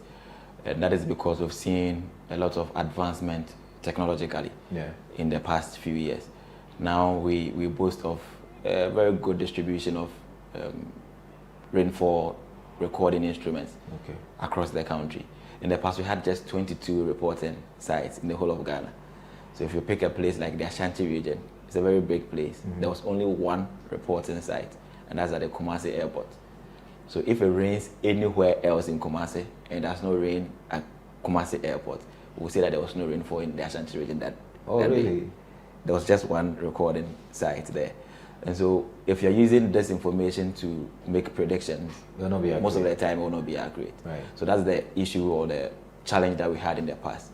We've improved this with the acquisition of automatic weather stations that are scattered across. The distribution in southern Ghana is better than the northern portions, but we're working to have a very good spatial distribution of weather instruments across the country, and that will just help us build on what we have, because forecasting actually starts with data. Right. You feed the models with information that is already happening, and then you try to mimic what the atmosphere will behave based on what has happened in the past. So if you don't have reliable information, then your model will also give you garbage in, garbage out. Right. That's what was happening. But at least now, with the improvement in data collection, we are also seeing lots of technological advancements. We are not just only relying on a single model. Even in the past, we had models that were run at 50-kilometer resolution. So it means that it will cover for a very 50 by 50 kilometer area. Anything between the 50 by 50 kilometer area is considered as one area. But you know that between the 50 kilometer area, there's a lot of locations that you can have within these areas. And so now we are getting very high resolution models. Some are even run at 4 kilometers. So from 50 kilometers to 4 kilometers, that is a very major improvement. And so these are things, we are trying to even get a 1 kilometer resolution model. We are really working on that at the moment at the agency. So we hope that we'll only improve with time. We had a radar. So now we rely solely on satellite observations. And the satellite just gives you an estimation based on, satellite is in space. It sends the signal towards the surface, and then the feedback that it gets it's able to estimate the kind of conditions that are in the atmosphere. It is not as accurate as when you have a radar which is situated on the ground, and that one goes up and gets the information for you. So radar will So you can have both? Can you have both? Yes, you can have both. We actually had a radar. The satellite is there, but at the moment the radar is not functioning. And so would expect that if the radar is there and it complements the satellite, and you're able to get even better prediction. Very expensive. Very, very expensive. Like how much? In millions of dollars. It's a very, very expensive tool. We actually need about 2 or so, and we'll be done to cover the whole. Don't worry, we spend a lot on the black stars. If you want to afford it, to afford it. I'm sure as we move ahead, we'll be able to acquire some of these equipment, and we'll be able to improve on the forecast that we have now. My final question is: are you getting a lot of young people interested in becoming meteo officers? Is it something that's taught in the universities? Is it a, if I go to a primary school and I'm asking children, what do you want to become? Do you anticipate that somebody will say, I want to be a meteo officer in the future? That is one of the headways that we've made as a country. In fact, if you go to some of even the European countries, they don't have the stuff that we have. Because now, if you go to the Kwame Nkrumah University of Science and Technology, they run a 4-year bachelor's degree on meteorology and climate science. And people are interested? Yes, a lot of people are running the course. And this is in conjunction with Ghana Meteo. And so the students come here to do internship every year. And so they get the practical aspect, and they also add the theoretical aspect in school. So when they come, they are already built. You just need some few. But can you absorb all of them after school? Or what else you'll not be able to absorb all of them. Just last year, we employed close to 250 people. Really? And they were all new guys. The least qualification is a university degree. And so we are seeing a lot of what other career opportunities are there for them if they don't work here? If you don't want to work here, this is a climate space. It's a very big space. You can venture into almost everywhere. There's climate affecting health. You can go into health. And climate big change. These days. It's very big. That's where the money is. Yeah. Climate change is now the topic of town. So once you are in the field, you have a wide net that you can catch a whole lot of. So how many years have you been doing this? This is my 8th year. Okay. Yes.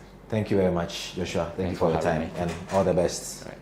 My name is Daniel Odro. I hope this has been educative and informative, and hopefully you've learned a few things, how to take care of yourselves, and would speak to the medical association or the medical stakeholders and to find out what practical necessary steps you need to take to protect yourself in this very misty pollution environment. This has been another edition of The Lowdown. We're back another time with another exciting edition. Until then, it's bye for now.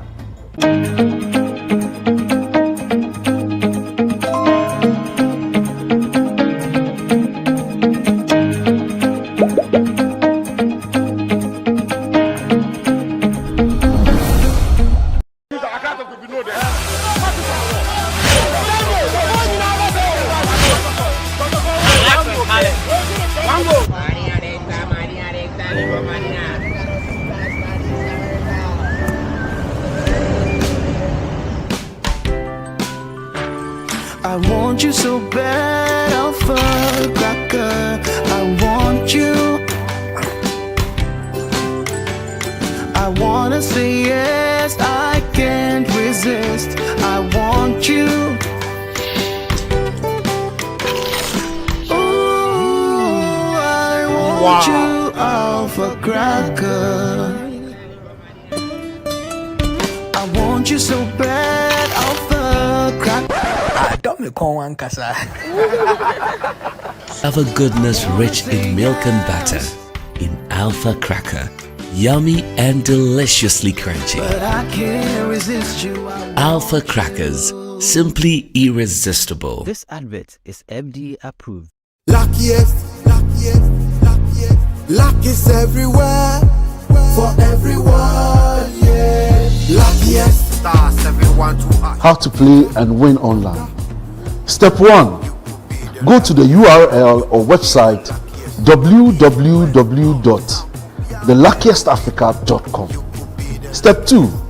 Click on Ready to Play and register. Step 3. Fill out your valid details to register. Step 4. Enter and confirm the OTP sent to your email. Step 5. Purchase your ticket or generate a random ticket. Step 6. Enter the ticket amount you want to buy. Step 7. Follow the steps to buy tickets for yourself or someone. Step 8. Confirm your ticket and choose your payment option. Step 9. Follow the steps to make payment. Step 10. Verify your phone number. I am Mr. Good Luck and I'm on a mission to spread luck all around. Nurse, Baba, driver, bouncer, friends, teacher, banker. Star 712 hash. You could be the luckiest.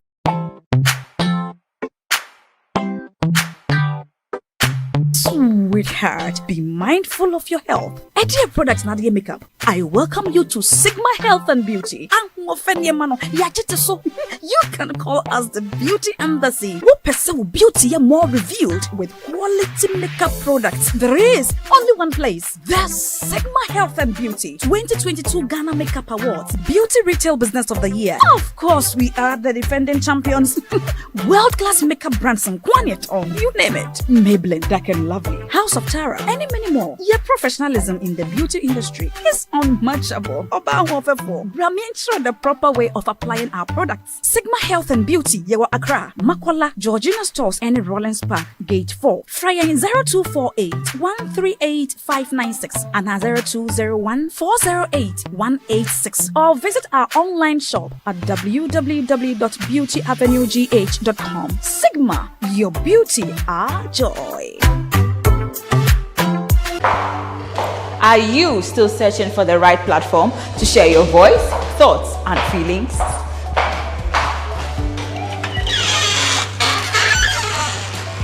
Then, the GhanaWeb Reporter on the GhanaWeb app is the perfect app for you. It is Ghana's only citizen journalism and infotainment platform. Wherever you are, whatever you are doing, GhanaWeb Reporter links you up to the world. The reporter also gives you the opportunity to blog or become a citizen journalist, so you share stories with the rest of the world about cities, music genres, pop culture, tech, politics, etc. Download the GhanaWeb app from the Google Play Store or App Store on your smartphone and open it. Tap on the member button at the bottom of your screen and follow the easy steps to register with your phone number or email, and you are ready to become a reporter. GhanaWeb Reporter, democratizing journalism and empowering content creators.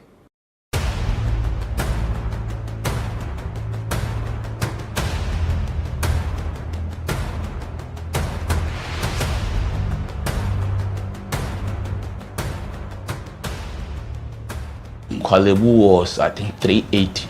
380 Ghana cedis. Yes.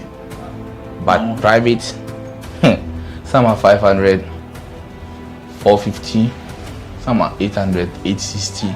Per session, yes. You have to do 2 every week. Yeah. Even if someone earns 5,000 Ghana cedis every month, that person cannot keep paying 380 cedis 3 times a week for dialysis. Majority of the people who need dialysis to survive in Ghana don't even earn half of the amount mentioned. Some people battling organ diseases end up losing their jobs because their companies cannot keep paying them for always being absent. How are these people expected to afford the monies needed for dialysis as well as other expenses, talk less of the huge amounts they have to come up with for transplantation surgeries outside Ghana when they get donors?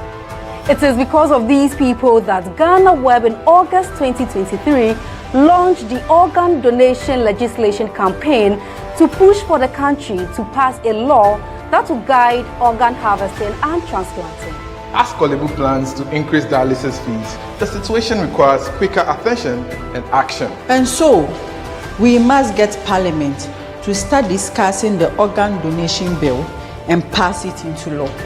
Now, when this bill is passed, more lives will be saved and the financial burden on patients would be reduced. And that is why we need you to join us on this campaign. Join the campaign by sending a 1-minute video of yourself sharing why Ghana needs a legislation on organ donation now to editor@GhanaWeb.com or via WhatsApp 0552 699 625. Alternatively, you can share the video directly on your social media handles with the hashtags #PassOrganDonationLaw and #LegalizeOrganDonationNow. Organ failure should not be a death sentence.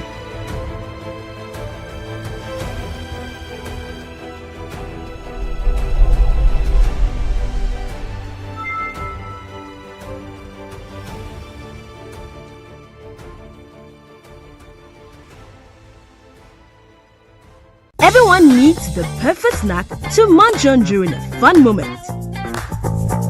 Wow. Enjoy the tasty McBerry Twist cupcakes, deliciously baked and packaged for a sweet treat. Premium quality cakes baked with love for all, enriched in butter and milk. Yummy.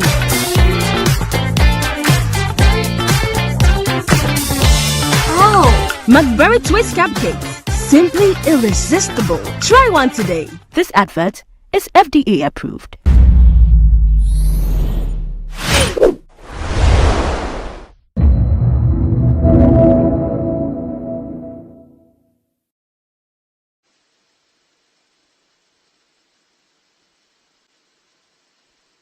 We humbly beseech thee to look with favor upon this Parliament of the Republic of Ghana.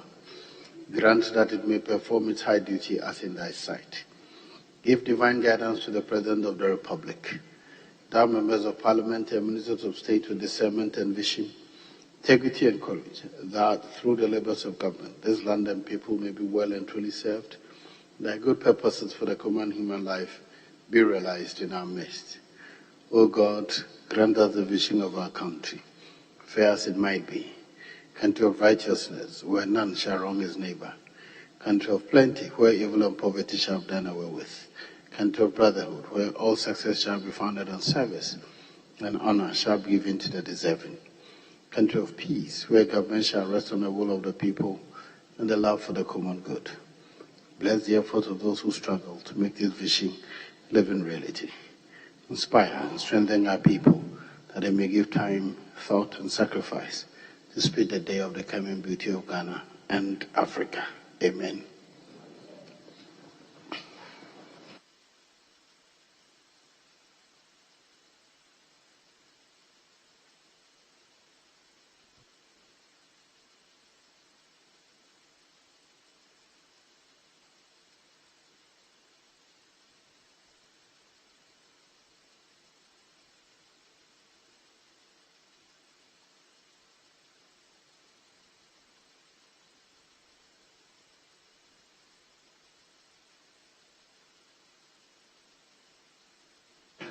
Honorable leadership, with your indulgence, I want to jump the next item on the agenda and go to business state correction of votes and proceedings. Then, if there's need be, we'll come back to the item number 2. Speaker, we are in accord. Very well.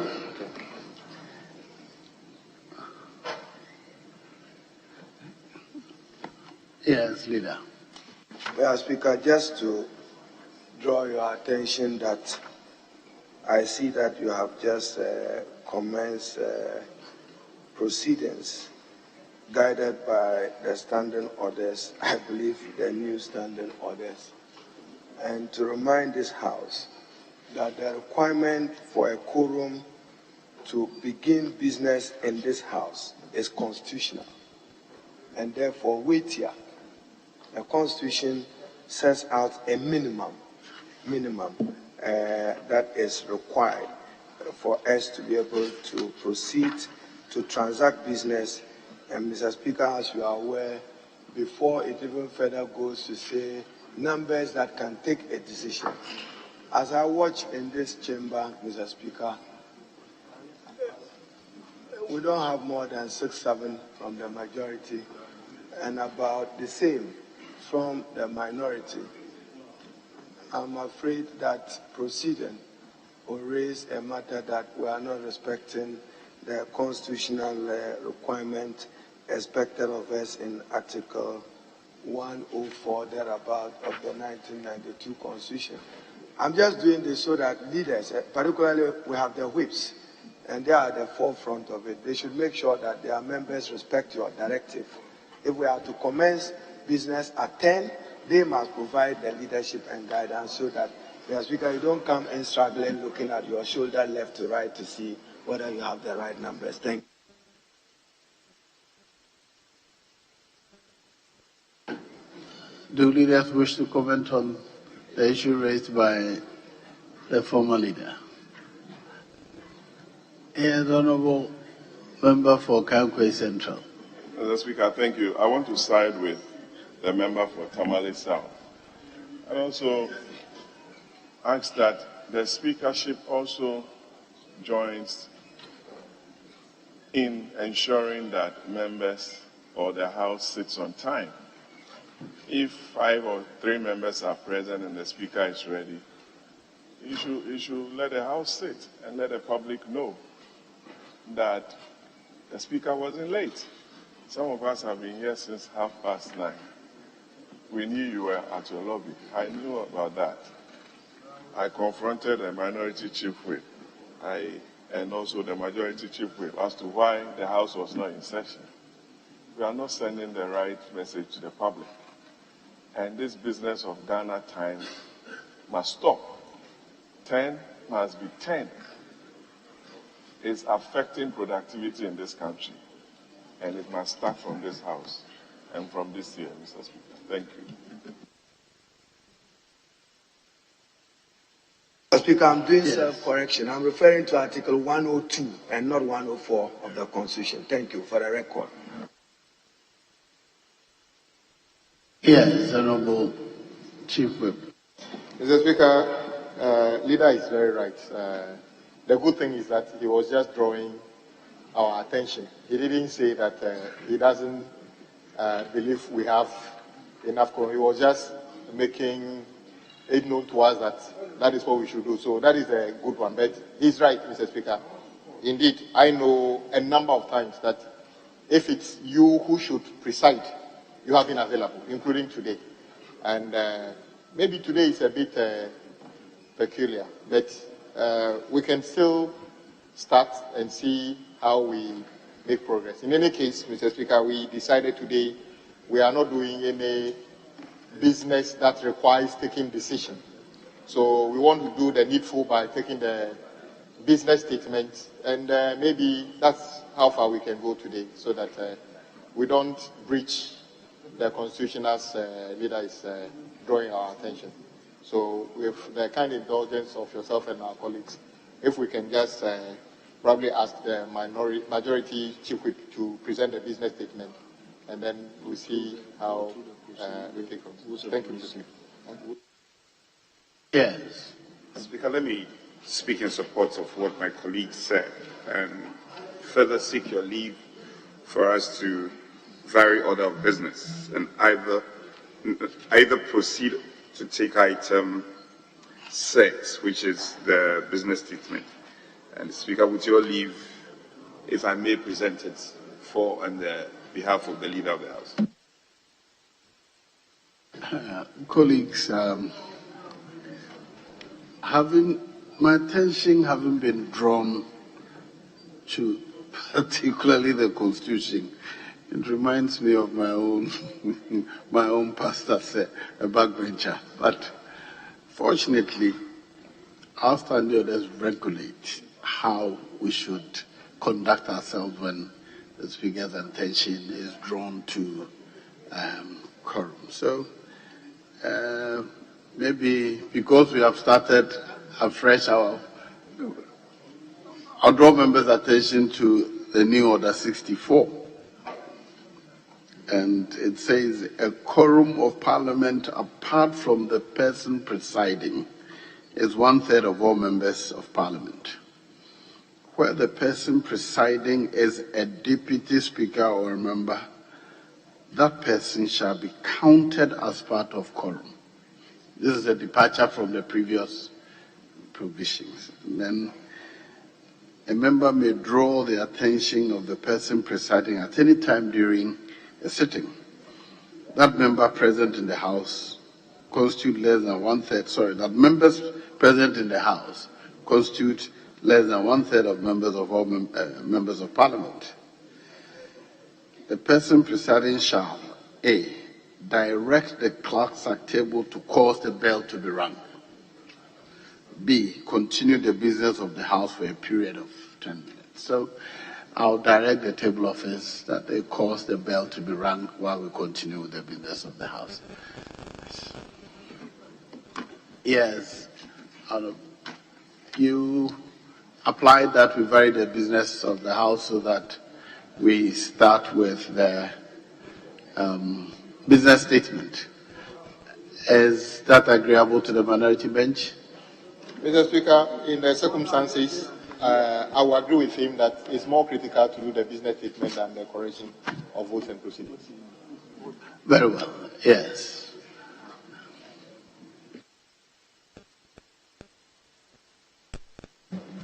Speaker, thank you. So the business statement met yesterday, Thursday, 8th February, and has programmed business for the ensuing week as follows. Speaker, in all, 42 questions have been programmed. The Minister for Food and Agriculture, Minister for Transport, Minister for Public Enterprises, and the Minister for Roads and Highways. Speaker, in line with our orders, statement will be taken, bills, motions, and their consequential resolutions also adopted. Speaker, let me invite the Hansa to capture the entirety of the statements as same has it been presented. Speaker, I so present. Thank you. Members, the statement has been presented to the House. Any comments? Yes, Honorable Leader. Speaker, I'm just referring to the business statement, and I see Order 159 and I see Order 60 in the paragraph D. Is this business statement presented pursuant to the new standing orders or to the old standing orders? You owe this House an explanation.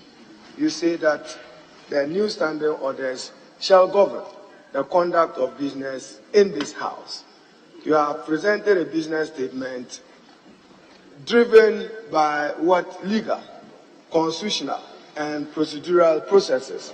When you refer to standing orders in this business statement, we need to know, are you referring to the old standing orders or the new standing orders? Thank you, Mr. Speaker.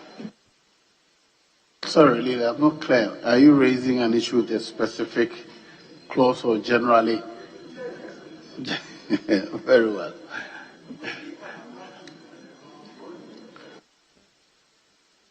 Any more? Yes. Mr. Speaker, since we are talking about quorum and reference made to 102, I just want some clearance. For instance, 103 of the Constitution says that Parliament can establish committees. So 103, and with your permission, I want to read. No, so not even that. Let me explain before I read. It says that we can we can establish committees, but that should be done at the first sitting of Parliament, immediately after a speaker is selected. With this new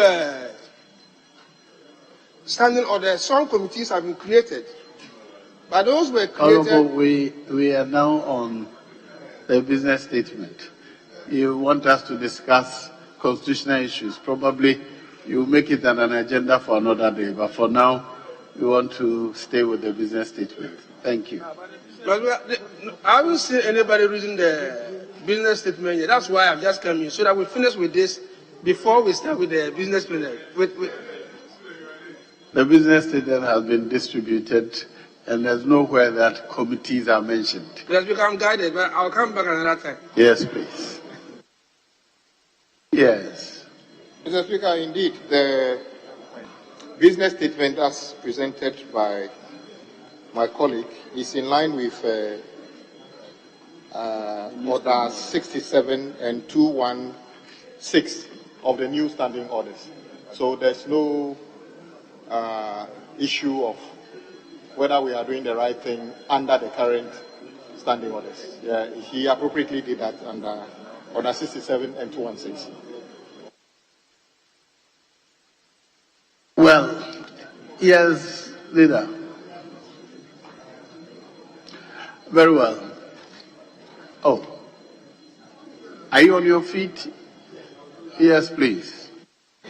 Honourable Speaker, I just want to emphasize on the questions for the ministers. We had a challenge in the last session where sometimes not through the fault of the ministers, sometimes through scheduling issues in this House, they were unable to answer the questions.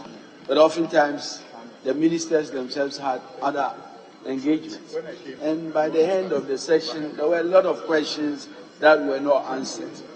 I think that we must resolve to make sure that in this section, which is a very short section, whatever questions are scheduled, are communicated, and we have clear understanding between this House and the ministers so that we can really make progress on the questions. I thank you, Honourable Speaker. Yes, Majority Chief Whip. Speaker, with respect, I think there's clarity on the standing order which is applicable, and it is the new standing order as adopted. That is the one that is applicable and referenced duly. Speaker, on the matter raised by the Deputy Leader, I think leadership has a role to play here. We should relate to table office. And to be fair to the table office, there are a number of times that questions are scheduled and a few colleagues are not available. So, bottom line is that we have to communicate duly and get the table office to program these questions, especially the ones that are outstanding and were not dispensed of. I don't think it's too much of an issue that we have to split hairs over. It cannot be an issue. So both leadership should relate appropriately with the table office to get this in program duly and as expected.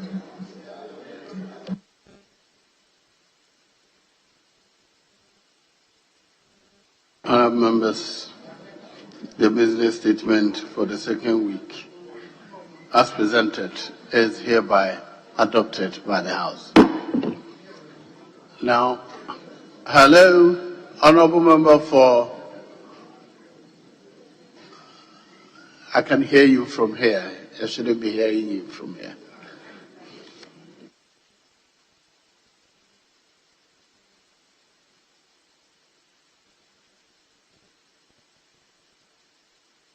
Honourable members who return to the correction of votes and proceedings for today.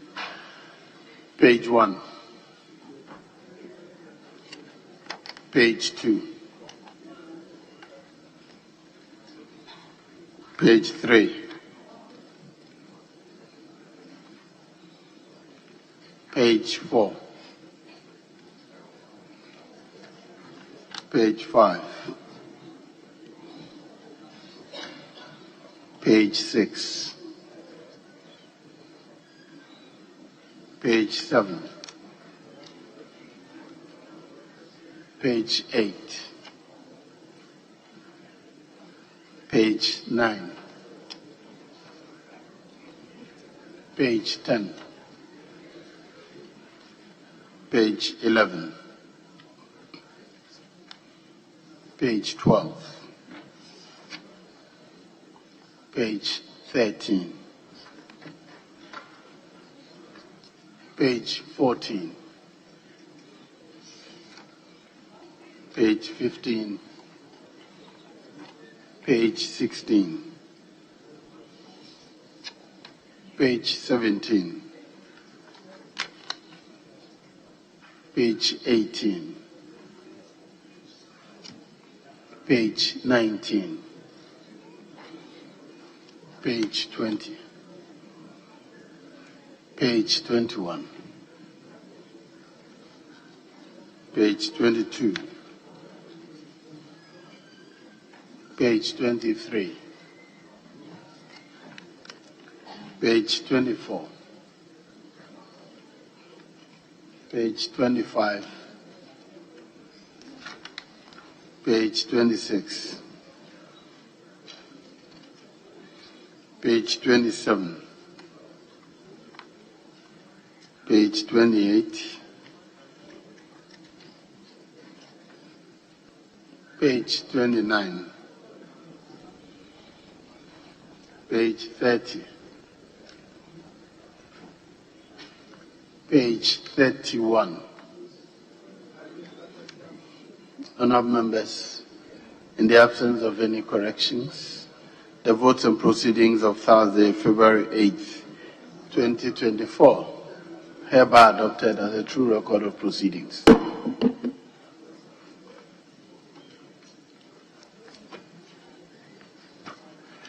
Honourable members, I have one official report.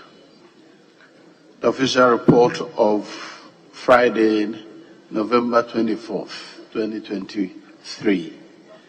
Friday, November 24th, 2023. Any corrections, please? Any corrections? In the absence of any corrections, the official report of Friday, November 24th, 2023 is hereby adopted as a true record of proceedings.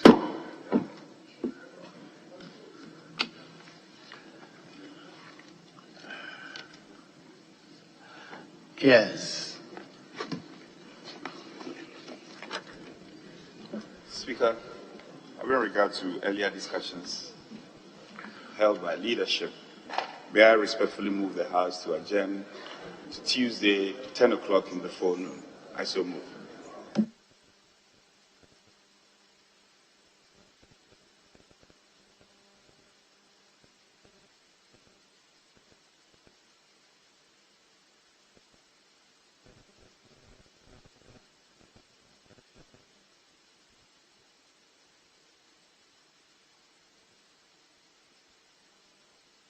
Yes. Mr. Speaker, as discussed, and the minority is going for a caucus workshop. So we have been pleading to close as early as possible so that colleagues can start traveling.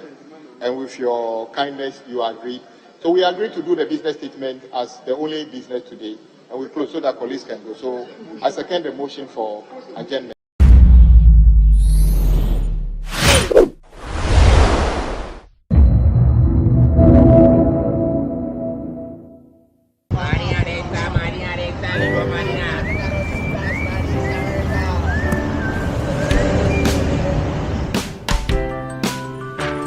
I want you so bad, Alpha-Cracker. I want you. I wanna say yes, I can't resist. I want you. Ooh, I want you, Alpha-Cracker. I want you so bad, Alpha-Cracker. Don't me call one casa. Have a goodness rich in milk and butter in Alpha Cracker.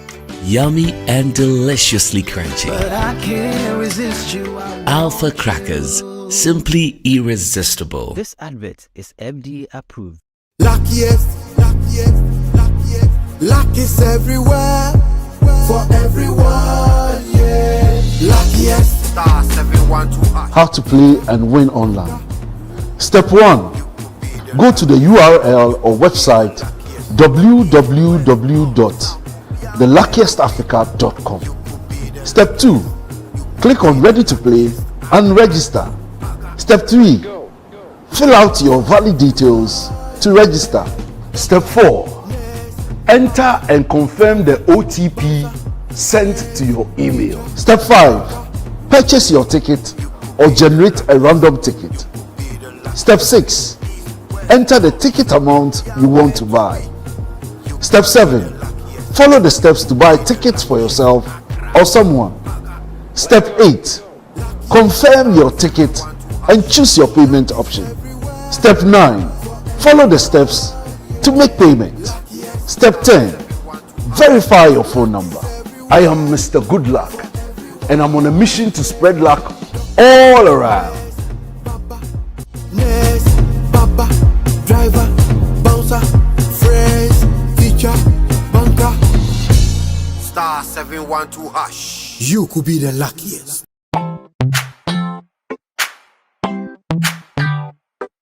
Sweetheart, be mindful of your health. Dear products na dear makeup. I welcome you to Sigma Health and Beauty. You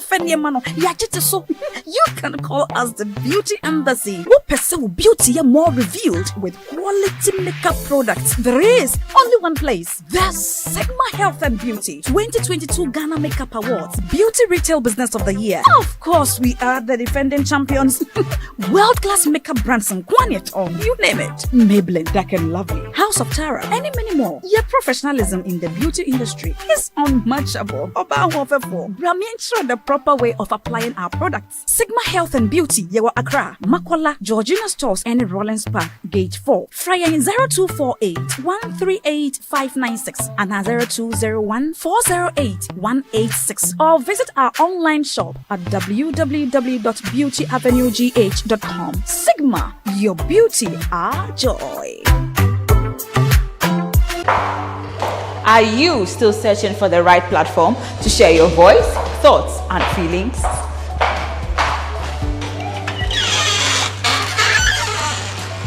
Then, the GhanaWeb Reporter on the GhanaWeb app is the perfect app for you. It is Ghana's only citizen journalism and infotainment platform. Wherever you are, whatever you are doing, GhanaWeb Reporter links you up to the world. The reporter also gives you the opportunity to blog or become a citizen journalist, so you share stories with the rest of the world about cities, music genres, pop culture, tech, politics, etc. Download the GhanaWeb app from the Google Play Store or App Store on your smartphone and open it. Tap on the member button at the bottom of your screen and follow the easy steps to register with your phone number or email, and you are ready to become a reporter. GhanaWeb Reporter, democratizing journalism and empowering content creators.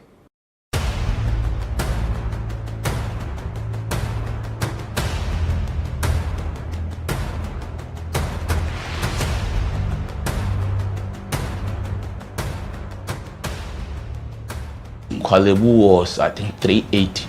380 Ghana cedis. Yes. But private, some are 500, 450, some are 800, 860. Per session, yes. You have to do 2 every week. Yeah. Even if someone earns 5,000 Ghana cedis every month, that person cannot keep paying 380 cedis 3 times a week for dialysis. Majority of the people who need dialysis to survive in Ghana don't even earn half of the amount mentioned. Some people battling organ diseases end up losing their jobs because their companies cannot keep paying them for always being absent.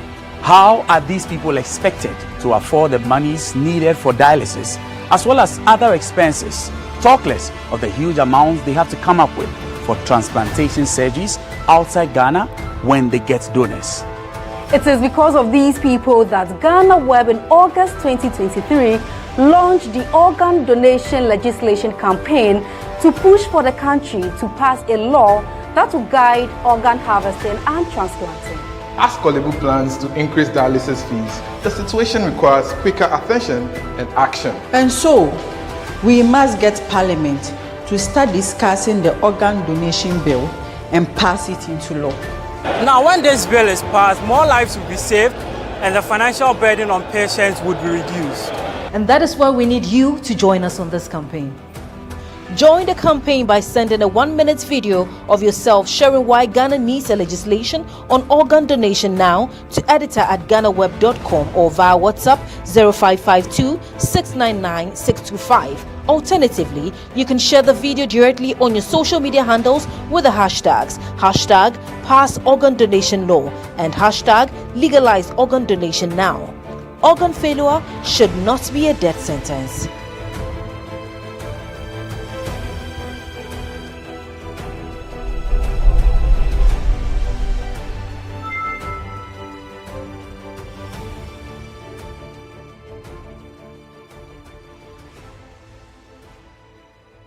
Everyone needs the perfect snack to munch on during a fun moment. Wow. Enjoy the tasty McBerry Twist cupcakes, deliciously baked and packaged for a sweet treat. Premium quality cakes baked with love for all, enriched in butter and milk. Yummy.